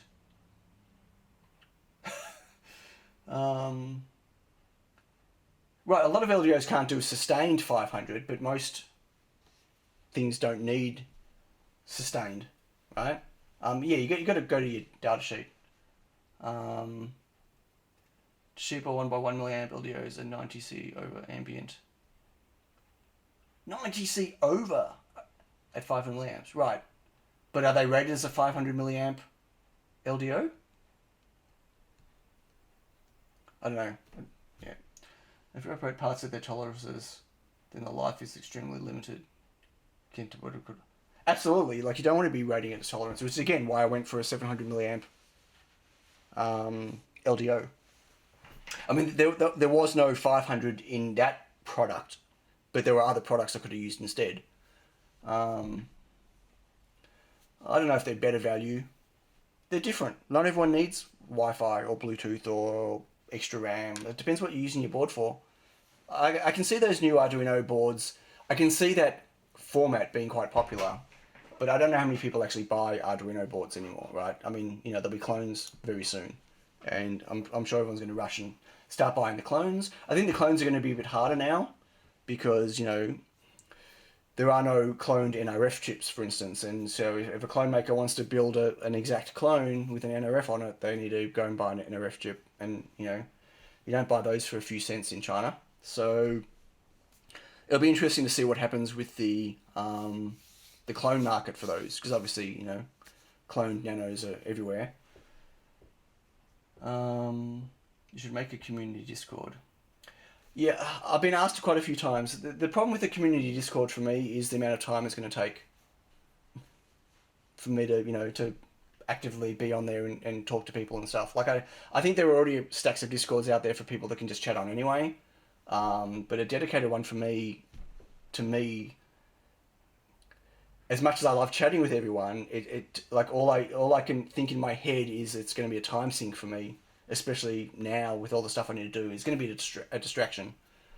That's my concern. So that's why I haven't done it yet. Maybe I will. But it got very hot. Data sheet said chip may perform. It's on fire at rate of currents. Yes. I'm pretty lucky with my LDO. It stays quite cool. Obviously, my board, in general, warms up because, once again, there is no place for any of the heat to go. Like, it's a small board, and there's a internal ground plane, and there's ground on the top as well, which is a requirement for the antenna. But there's just not a lot of, like, if you can't see, like, there's not a lot of empty space here where just heat can just go to.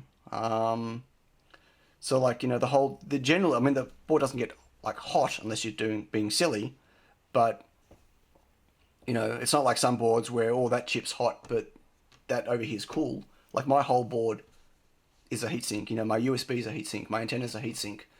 My header pins are heat sinks. Like, everything is just, there's a ground over here and there's a ground over there. Both of them are heat sinks. So, yeah, it's been a really interesting thing that, never really occurred to me when I first started making it smaller. But temperature overall, though, is really good. I mean, I put a thing on the campaign about heat and Tiny Pico. I felt like I had to because I felt like, someone could absolutely melt their board if they're being silly, and I wanted to make sure I mentioned something about it. But I do some pretty drastic things with my boards, and they're perfectly fine. Like, I've got other boards here that get just as warm. Yay, Paul's going to learn MicroPython. Woohoo! Called a whole migration occurs in transistor junctions. Doing stuff. Any guess when clones from China will start to pop up of my boards? No idea. I don't think it makes any sense for anyone in China to clone it. It's not a cheap board to make. Like, China can't make these. I mean, they can only make them cheaper based on making a shit ton of them. And I mean a shit ton, like 50 to 100,000 units. It's, I mean, they can make a board that's, try to make something this big that's different components, but then they have to go and design that, right? This is not an easy. The BOM on this is not cheap, and there are not. Other than someone in China stealing all the parts from somewhere, like the only way they can get them cheaper is in quantity, and quantity, even still in quantity, is still an expensive board. So I don't know. Like, I'm not sure there will be clones, and if there are, great. This is not the first Pico D4 board to be out there, and there aren't really many clones out there. Well, there aren't any non-Chinese boards. You know what I mean? The ESP32 space is kind of weird because 90% of the boards that people use are not clones; they're just Chinese-made boards.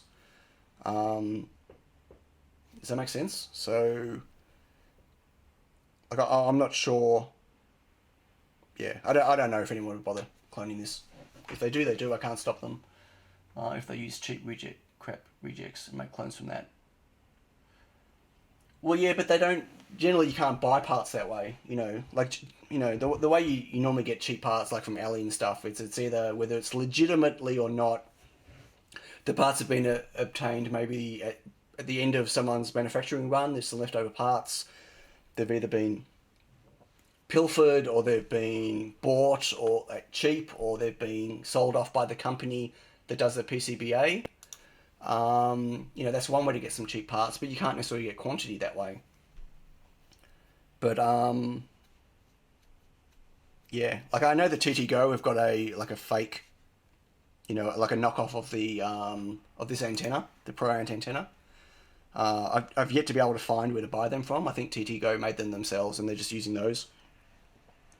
I mean, I would absolutely be happy to buy the cloned version of this antenna if I could find them, because these antennas are not cheap, and I'm buying them on massive reels now. Doesn't code protection help against cloning? Well, there's no code protection. I mean, there's no code.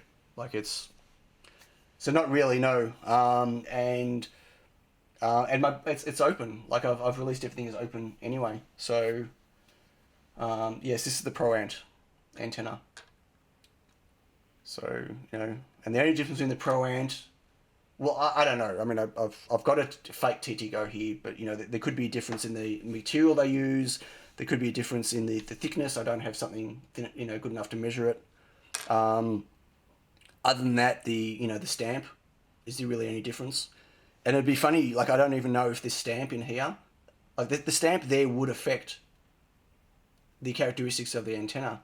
And I don't know if that's been taken into account by ProAnt. Maybe it has.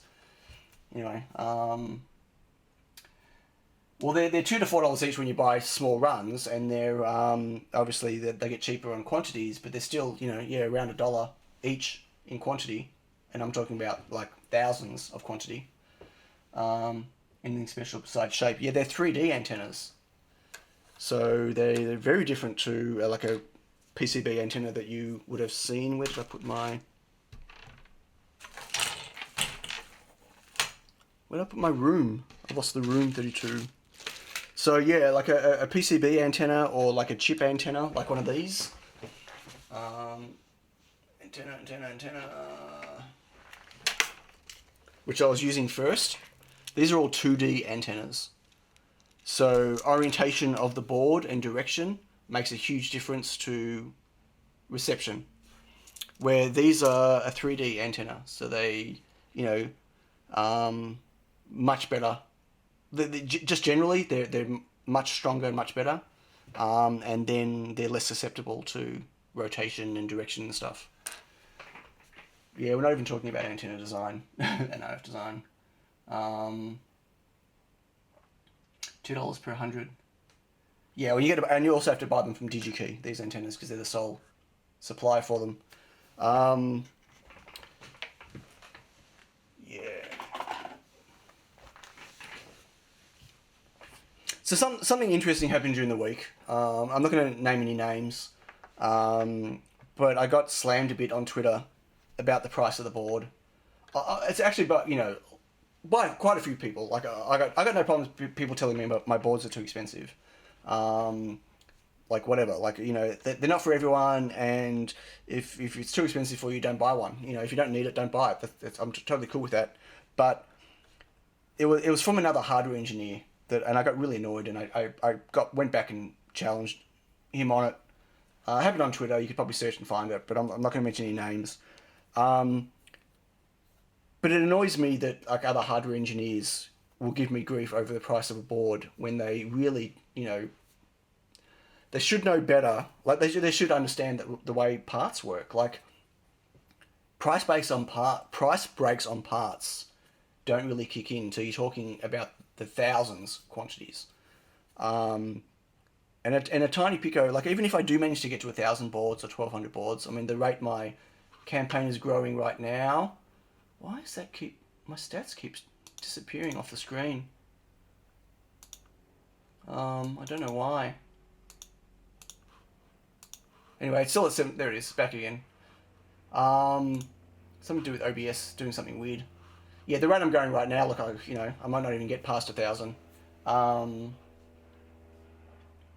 They're just jealous. No, I don't think it's a jealousy thing. Sell that board at 4 times price. Yeah, like I'm like I've said it before. Like I'm really not making enough on these boards to justify making them. Honestly, definitely not to justify the investment I'm making. But it's not what this is all about for me. But like people just don't. Like it annoys me where other hardware engineers will challenge me on the price of a board because of what they're used to buying in China without understanding, or they should understand. They should know this stuff. Like the in quantities of 100 or 200. Like, okay, I'm quite happy if someone wants to go and grab my the reason I released it. If someone wants to go and grab my Gerbers and go and get some boards made, buy all the parts, and make their own tiny Picos, if they think they're skilled enough.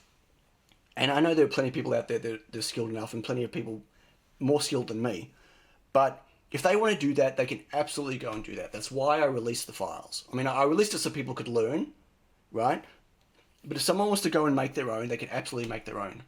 They do, like, when they do the maths at the end of this thing, they're going to freak themselves out about how much it's going to cost them to make 10. If they got 10 boards made and bought enough parts for 10 boards, they're going to end up.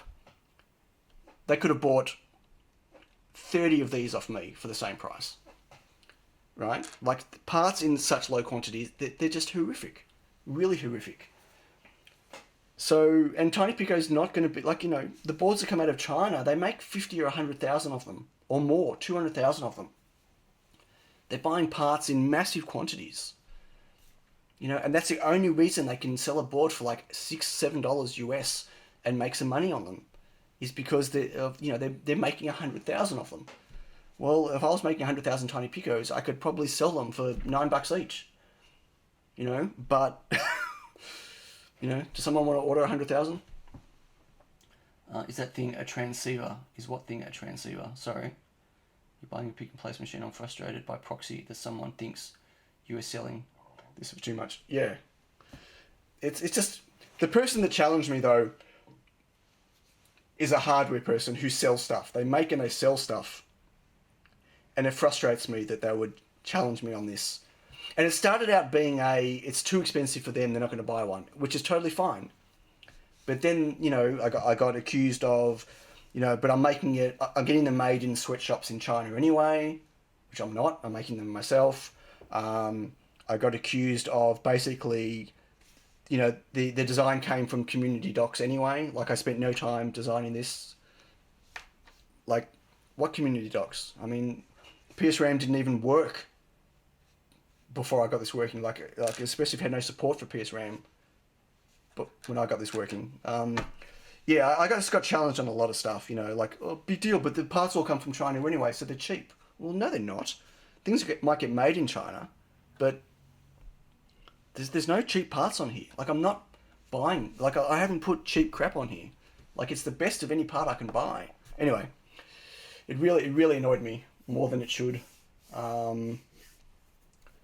But yeah, like maybe when people start looking at the, trying to work out the BOM for the board, like trying to get costs to make their own boards, they might turn around and freak out a bit when they finally work out how much these things cost.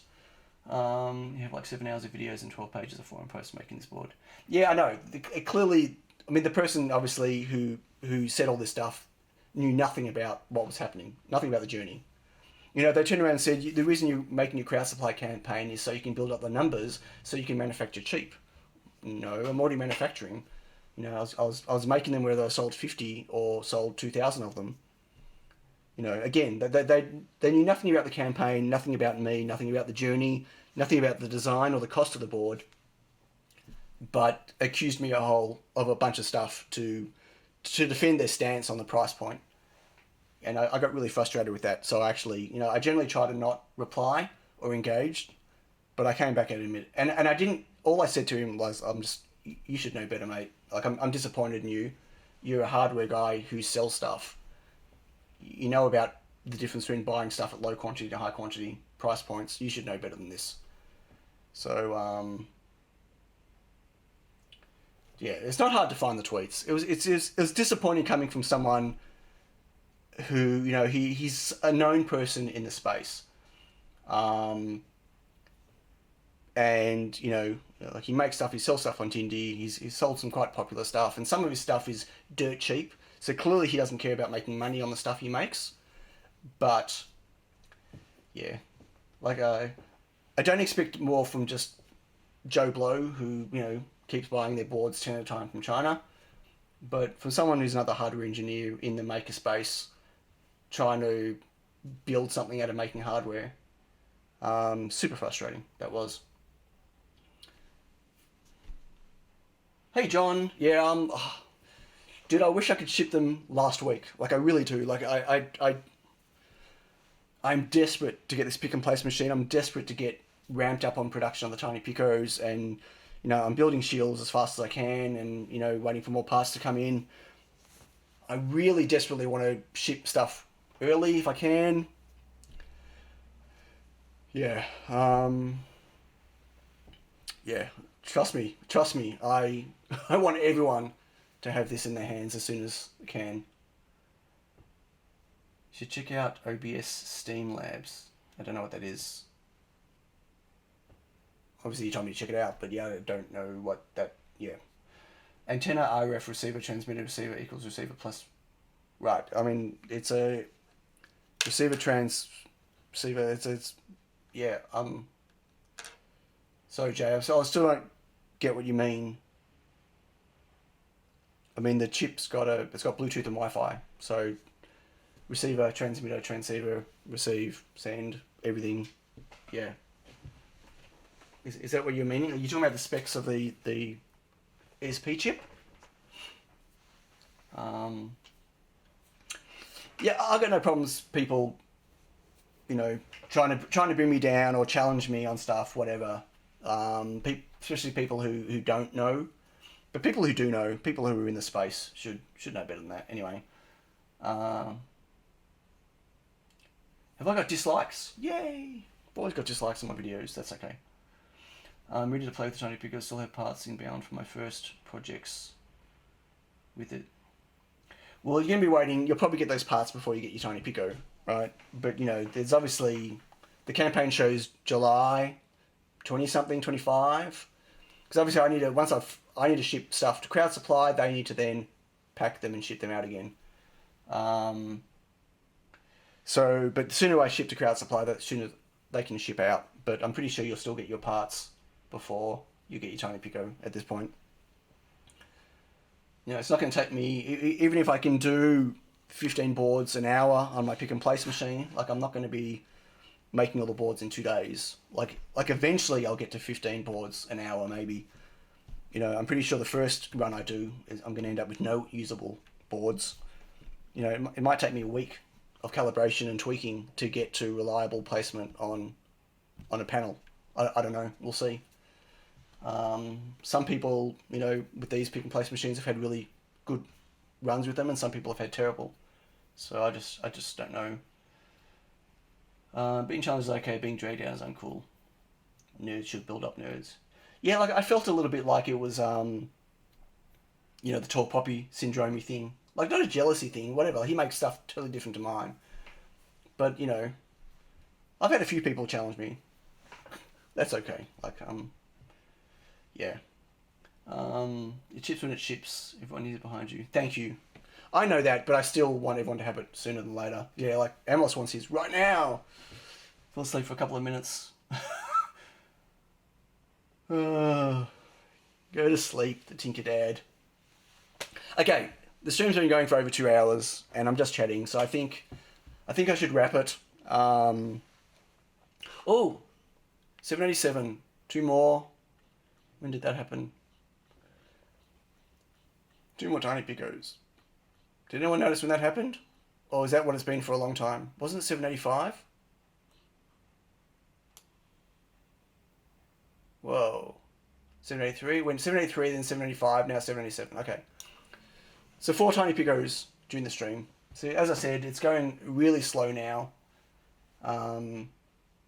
Yeah, there was some, just on Twitter. Oh, Josh is replying. Right, okay, yeah, yeah, the campaign's really slowed down now, which is, it's sad. There's still some videos and stuff coming out for some people. Hopefully it'll kick on a bit. As I mentioned last stream, I really needed to get over the 1200, 1250 Tiny Picos, really. Ooh. Thanks, Gary. Welcome to the stream, and thank you for ordering. Wicked. Thanks, Josh. Really appreciate it, mate. Thank you. Thanks for the super chat. Streamlabs OBS. What is it before I click on it? I'll click on it later. I'm assuming it's obviously stream related and not hardware related, if it's that. Johnny's back. Yeah, I think I'm going to wind up the stream and get to work. Yes, I've only got 3 panels of these to build, which is good, but they still take a bit of time. Much faster when I'm not distracted by the chat, obviously. Yeah, I feel like makers shouldn't bash on other makers. not even that, but like makers that sell stuff. Like he's not just a maker. Like he makes and sells hardware.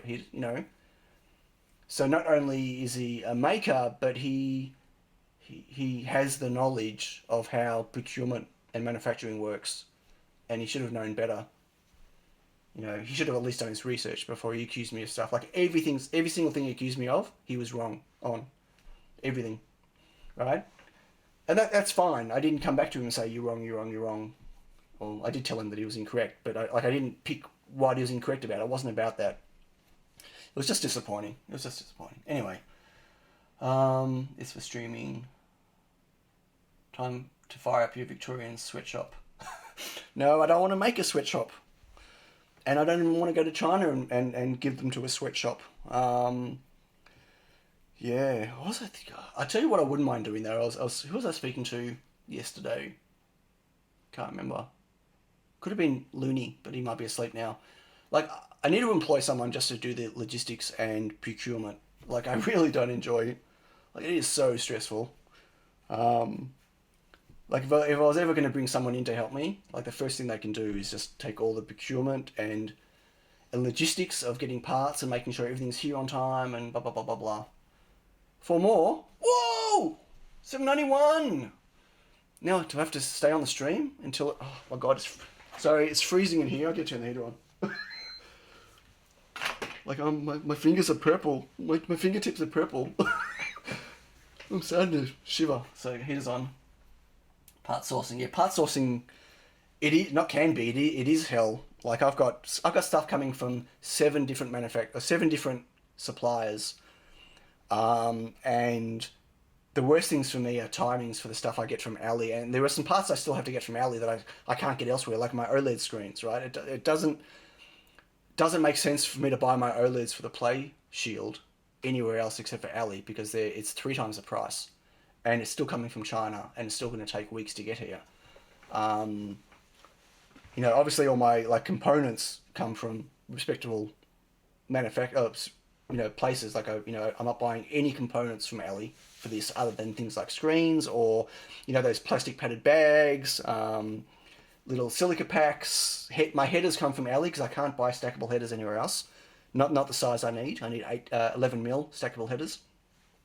So I've got a lot of stuff coming from Ali, and and I've had to reorder a lot of these parts 4 times now because of the quantities I need.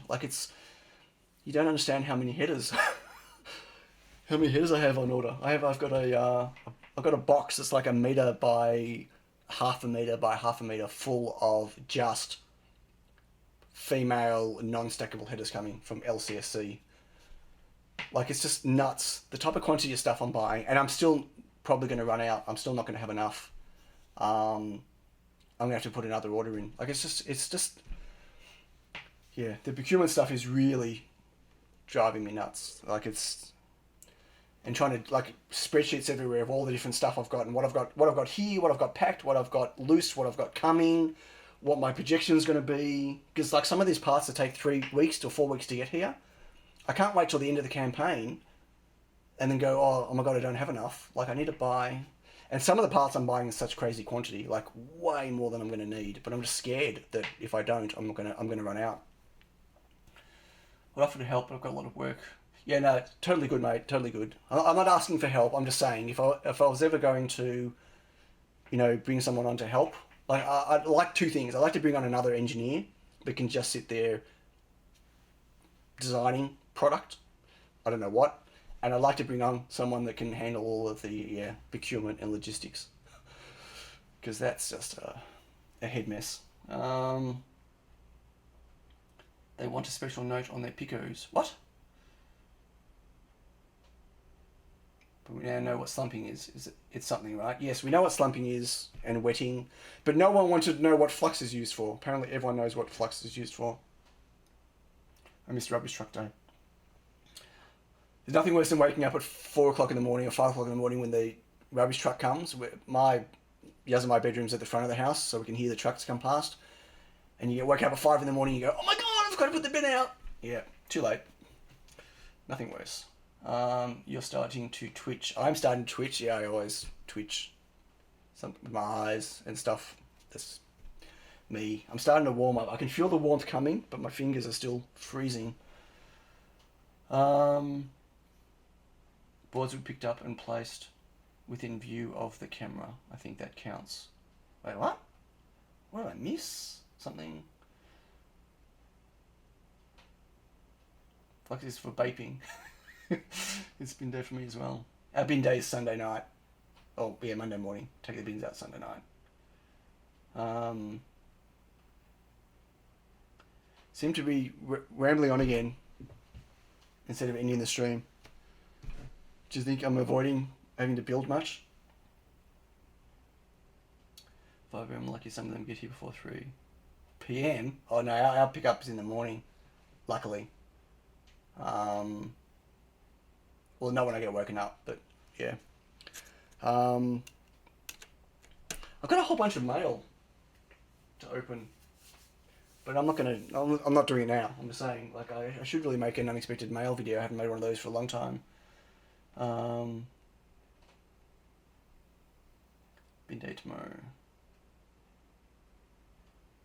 Mailbag, no mailbag. But one thing I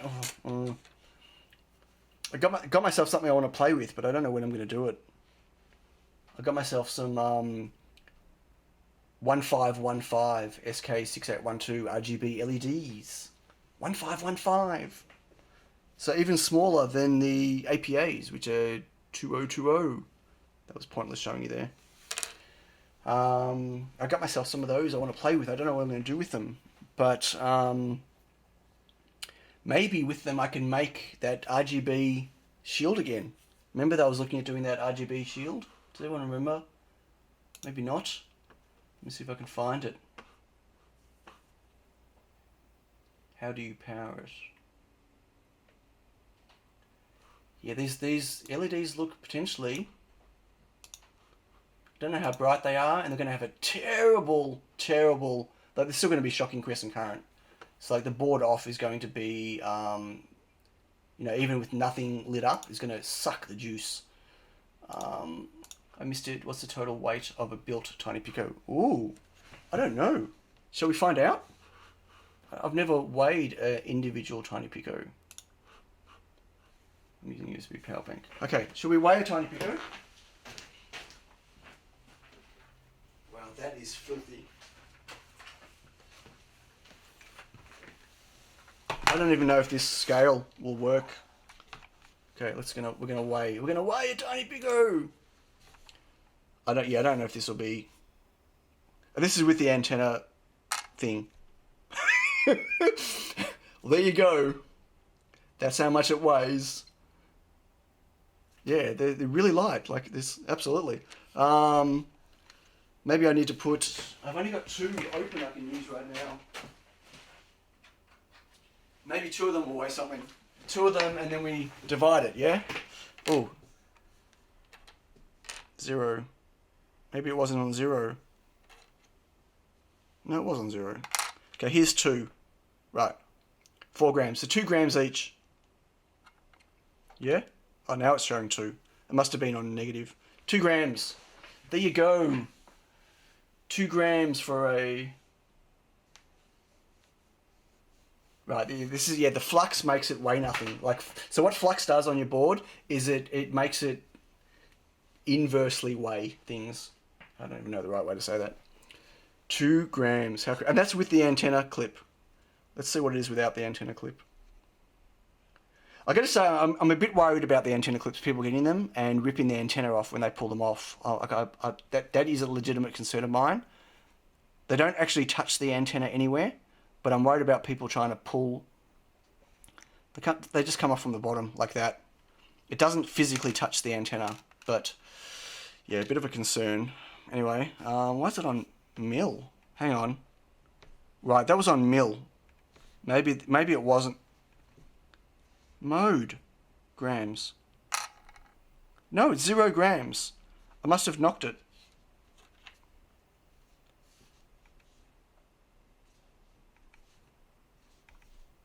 No, I don't know what's going on.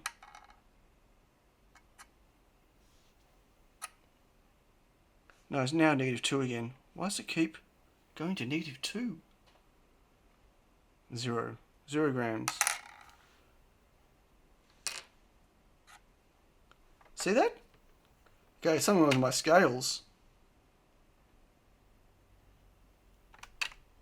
0. Come on. I put it on. Oh, it must be because it's bouncing, maybe. Maybe it's bouncing.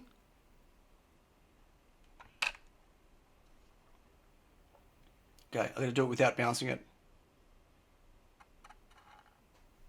Right.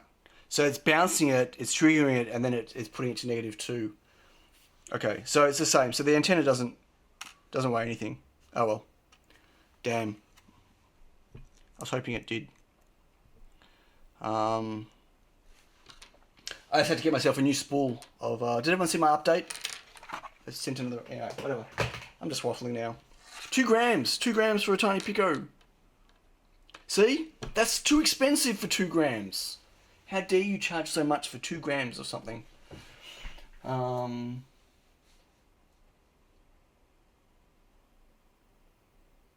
might be around 2 grams. As you move it, shows needed 2. Yeah, there was something weird about it. It was just resetting itself. I need microgram scales. Yeah. Oh boy. Well, I wanted to quickly look at the... Sorry, I got distracted. Where is my APA matrix? So I was doing it as an APA, but I can't route it.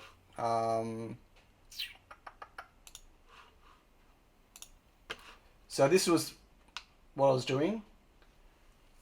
So what was it? 1, 2, 3, 4, 5 by, I think it was 8. 1, 2, 3, 4, 5, 6, 7, 8. Right, so 5 by 8 was going to be the matrix, and then I had an in and out, so you could chain them. I thought that would be nice. But I can't route it. Like, I tried, I started. But there's no... And these are so close. Like, it's ridiculous. Again, a pick and place can do it, but not by hand. So, but maybe with the 1515s I can do it. Firstly, because there's no clock, it's just data. So less routing, less wires, and yeah, potentially I might be able to come up with a board that can do 5 by 8. What am I up to on the 2nd of June? I thought you were gone, Mr. Watts. I thought you went to bed because you're climbing a mountain tomorrow. What is the 2nd of June? Is that MakerCast? I think that's MakerCast. By the way, everybody, David Watts is hosting the next MakerCast. Mr. Watts, you all know who Mr. Watts is, right? Oh, you had a bath. Okay, I'm glad you're clean. Can't come to my chat if you're not clean, David. That's the rule. Oh, hello, Ben. Good morning. Made more than 1 in average. So that's what I did. I weighed 2, and it was 4 grams. But then my scales fixed itself. I will be in it, but can you start it an hour later than last time? I don't want to have to get up at 4 o'clock in the morning. But I'm in it. Yes, I'll be in your MakerCast. I would love to be in your hosted MakerCast. That'd be awesome. I've missed the last 2. Is the last 2? Last 1, 2? I think 2. I don't know, whatever. But yes. Do we know when? Do we have a link yet on your channel for it, David? So for everyone else, is there anyone on my chat right now that isn't subbed to David Watts? Because if you're not, you should go sub to his channel.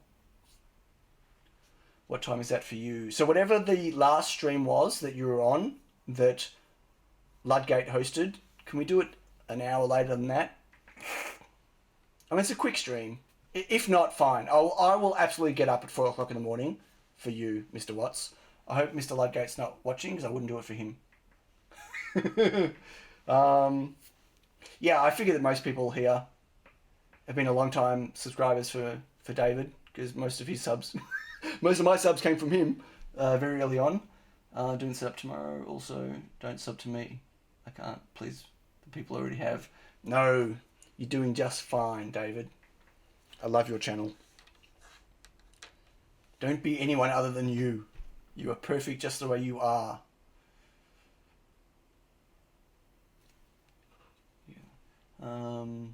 Is a new sub list of requirements to be certified if you oblige. No, don't do it, Josh.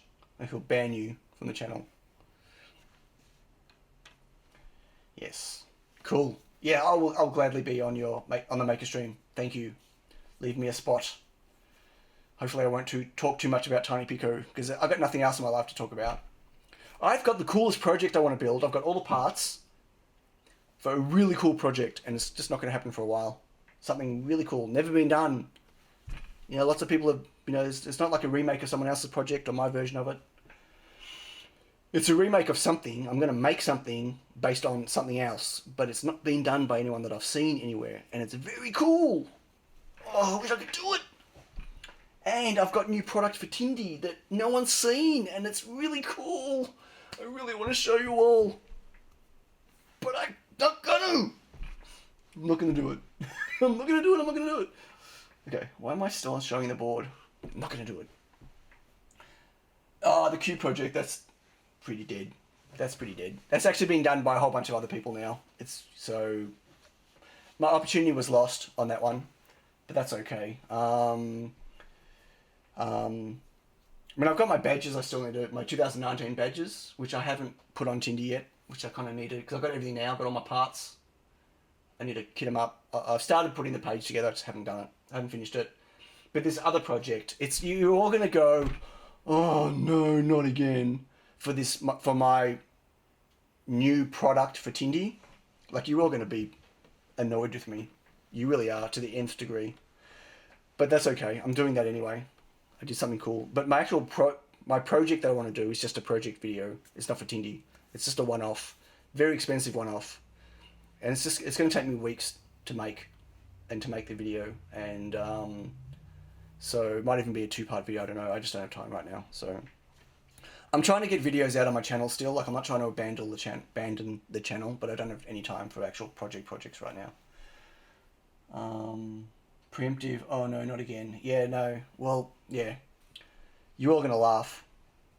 But it's really cool. It's really cool. But you're all going to laugh at me.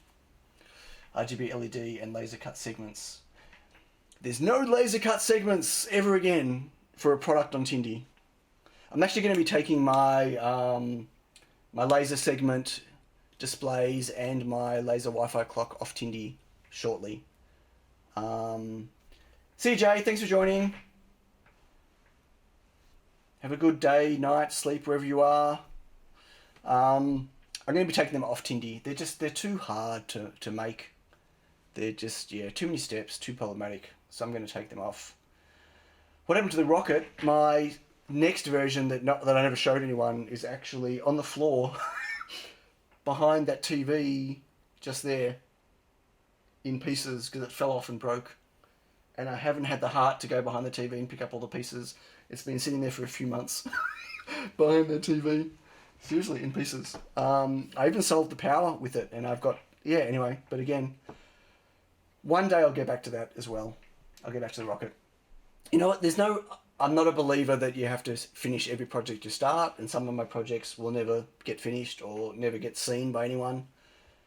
But the new Tindy product, I'm calling it's a project, but it's designed for Tindy, and so that and my other project idea are very cool, but it is broken. It's not forgotten because I keep seeing it all the time when I stand over there, but I don't feel bad enough that I need to go pick up the pieces. I feel like if I pick up the pieces, I need to fix it, and I don't have time to fix it, so I'm just going to leave it on the floor one day, and it's behind the TV so no one can see it. Hard drives filled with unfinished projects. Like this, as makers, we've all got more project and ideas than time, so we didn't finish stuff. How's the new badge? My new badge is awesome. You've seen the new badge, haven't you, David?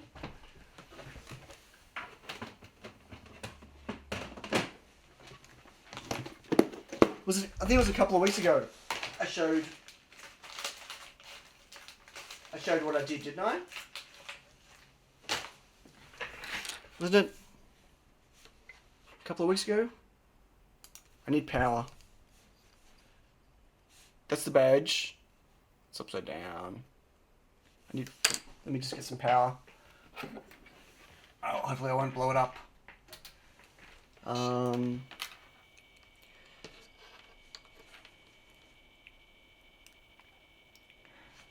VCC's on this side. And on.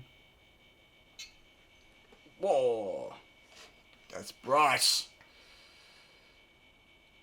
So the badge is great. But but I made a change. Where'd I put it? Nope. It's coming. So I made a change though. So I didn't like the header at the back that you had to solder this to or something to be able to program it. So I redesigned it, and it's now got a spot for a JST connector, and I don't know, with the JST connector, and I bought a whole bunch of these cables. Let me zoom out. That are that JST to DuPont, and so there'll be a JST connector, so you can just plug the cable in to program it and then unplug it. So you don't have to solder stuff to the headers. And Mr. David Watts, the Tindy store, has a listing, so you can choose to have blue LEDs, or you can choose white LEDs, or you can choose red LEDs, or you can choose pink. I can't spell. Anyway, that says pink. Pink LEDs. And I think green as well, and orange. So you'll be able to choose red, blue, green, orange, white, or pink LEDs with your kit. And I'm going to be offering it with the LED driver pre-soldered or not. So if I can't remember how much I'm charging. I think it's only a couple of bucks extra. If you want me to pre-solder that, because obviously it's pretty fine pitch. You can definitely do it with an iron, drag soldering in flux if you're good enough. The downside is though, if you're going to cover it in flux, to do it with an iron, you're going to leave the board looking pretty ugly because of the flux residue, right? So I will offer with the IC already on, and I might consider offering with the LEDs already on. So all you have to do is hand assemble the back of the board. You know, so you got some caps, resistors, the tiny 85, a button, a switch, and the connector. Yeah, I thought it'd be nice to offer all the different LED colors. So I've been, like, that's the thing, right? I've had parts coming in for this stuff for ages. Like, they're all, you know, I've got 500, 600, 600, 600. They're those things. And how many of these did I get? I can't remember how many of the pink ones. So you can't find pink LEDs almost anywhere. I only found them on Ali. Oh, look at that, my dress. I've doxed myself. Oh, who cares? I doxed myself on my stream. Did everyone notice? Anyway, so that's my badge. I just need to finish the store and make a video. I need to make an assembly video. Like, I need to build the whole thing with an iron from start to finish for an assembly video for the product. And again, I just don't have time for that, so I haven't done it yet. When will it be live? I'll be all over it. I don't know. I don't know. Maybe I'll send you a pack anyway before it's live. I'm honestly, I'm just struggling for time at the moment. You know, this other project is finished. The other product I want to stick on Tindy is finished and ready to go. And I've bought so many parts for them, and I've even got some built, and they're not coming in kit form. They're going to be pre-made. You won't be able to buy them in a kit. Edit out the live stream. Can you edit out? No, I can't edit out. Whatever. Everyone who's bought a Tiny Pico is soon going to know what my address is anyway. So whatever. whatever. What am I going to do now? So yeah, this new thing is, it's not going to come in a kit. It has to be pre-assembled, and it's, unfortunately, I don't think it's going to happen on my pick and place. Unfortunately, because of what it is anyway. But yeah, and I've even written the drivers for it, the library for it, for Arduino and for MicroPython, and I need to make a video. I need to make a video and get the product and take photos and get it finished. So that'll probably be up before my badge will be up on Tindy, just because my badge needs stacks more work to get it done. And this thing is really cool. Oh, should I show you? Should I do it? Should I do it? I might do it. I might show you. I might show you. Because I don't know when it's going to happen. Not with all this stuff. It could be a month before it's going to happen. Yay! Give MicroPython a go. It's awesome.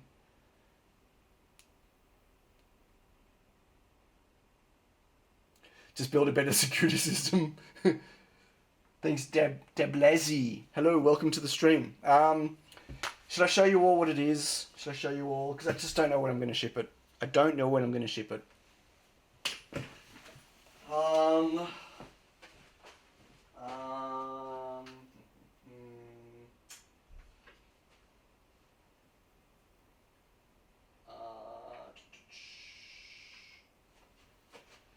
I really don't know if I should do this.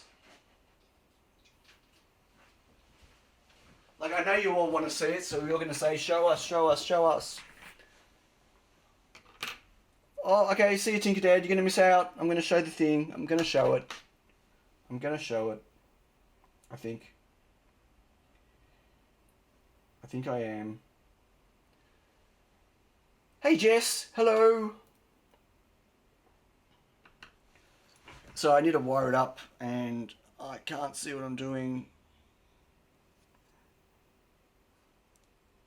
Wow, I need glasses, and I'm wearing them, and I still need glasses. I need more glasses.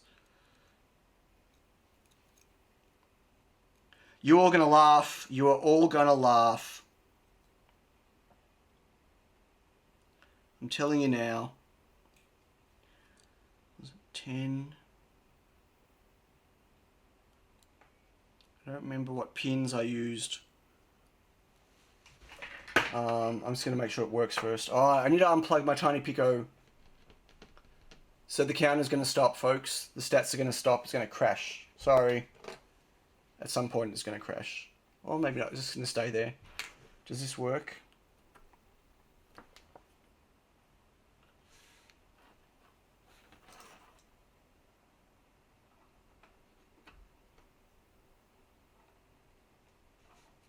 No?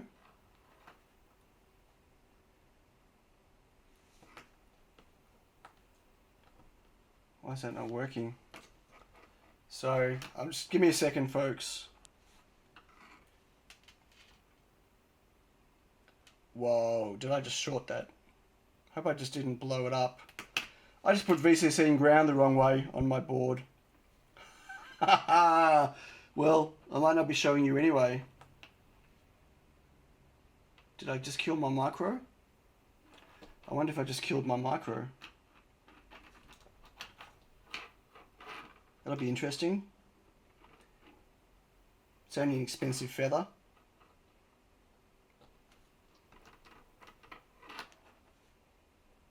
Oh, I didn't kill it. Yay. Right, this is going to be running through a cycle of stuff.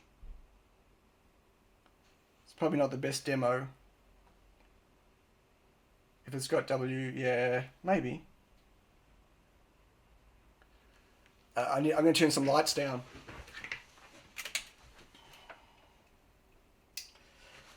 Okay, ready? You're going to laugh. But it's pretty cool.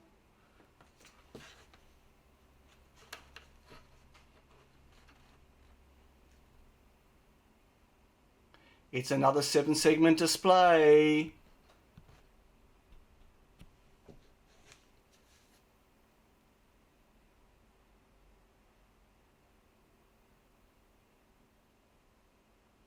It's running through a whole lot of demo code that's designed for more than one display. It'll start going through the characters in a second.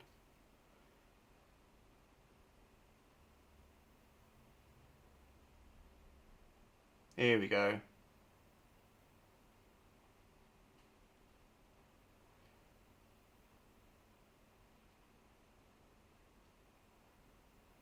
How cool is that?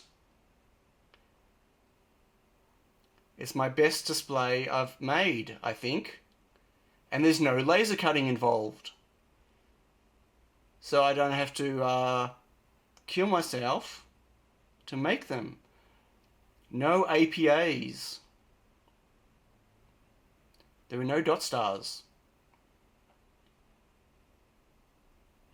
Yes, surprised but not surprised, right? Because I like making 7-segment displays. And I've always wanted to make the ultimate 7-segment display. I saw your video come out, James. I haven't watched it yet. Am I still using my K40 laser sits there doing nothing? I use my 80-watt laser. I need to sell my K40, I think. Yeah, I'm very happy with the results on this. It really looks, and it looks way better in real life. It looks really beautiful, and it's quite simple. Ah, so you want me to spill the beans? I don't think I'm going to spill the beans. I don't think I'm going to spill the beans about how it's made. We're going to have to save that one for another time, I think. But I've been busting to show, I mean, this has been ready for ages, and I've got everything I need. I've even started building them. And then I had to stop, obviously, when the campaign launched.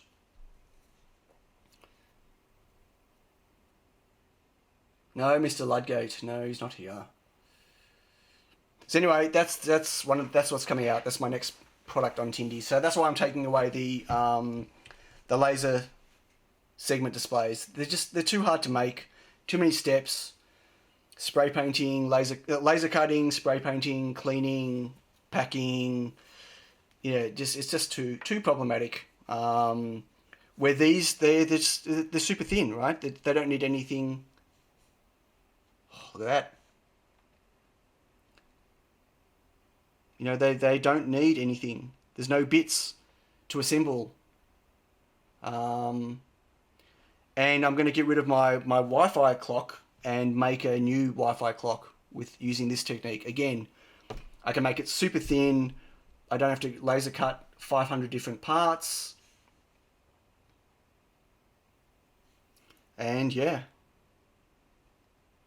Funky. Come on, change. God, that's cool.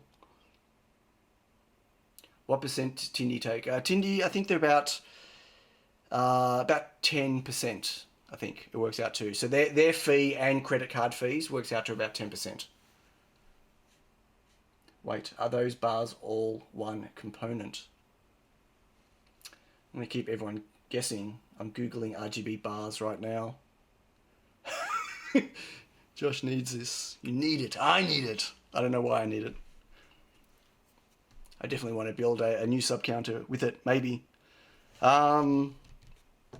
Yeah, you're all going to have to keep guessing.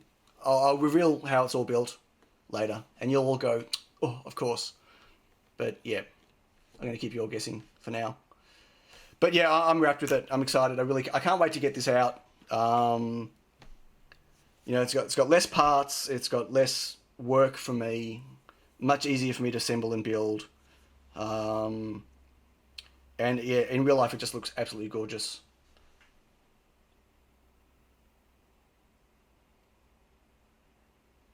Version with more segments per digit. There won't be, I'm not looking at doing a 14 segment version right now. To use this technique on a 14 segment version, it would have to be a much bigger digit to fit everything in. So yes, right now I'm only looking at a 7. I'm only looking at 7. So yeah. Okay. On that note, I am now ending the stream, although I don't know what my current Tiny Pico count is now, because I had to kill the Pico to plug this in. But anyway,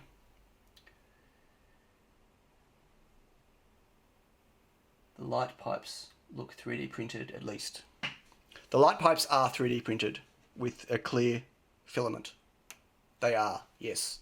Which is fine, because I can obviously print many at a time. And they're super quick to print.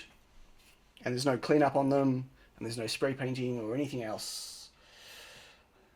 Well, the bars have raised lettering on them, but they're being injection molded. Well, they do have height, obviously.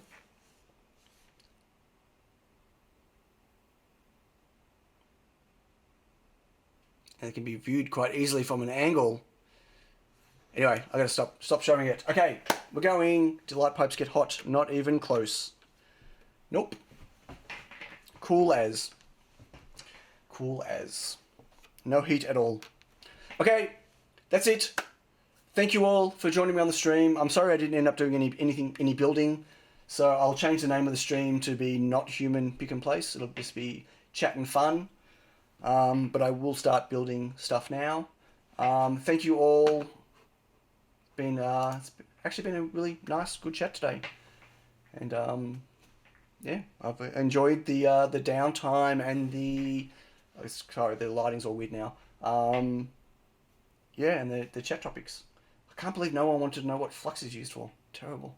Anyway, bye everyone. Thank you. I'll catch you all next week. I don't know if I've got videos coming out between now and next week. There might be one. I don't know. Maybe another MicroPython, maybe not. Yeah, I don't know. We'll see. We'll see how I go. But, yeah, and once again, I can't find the stop button. There it is. I found it. I will have a nice day. What is flux for? Too late. You had a chance. You had a chance. What? Is it the same kind of LEDs used in a light bar in computer scanners? No. No, it's not. Hey, what is flux for? Nah, you have to wait till next week now. Ask me next week if you remember. Okay, bye everyone. Don't forget to like if you haven't already liked. Please like the video. And yeah. Bye.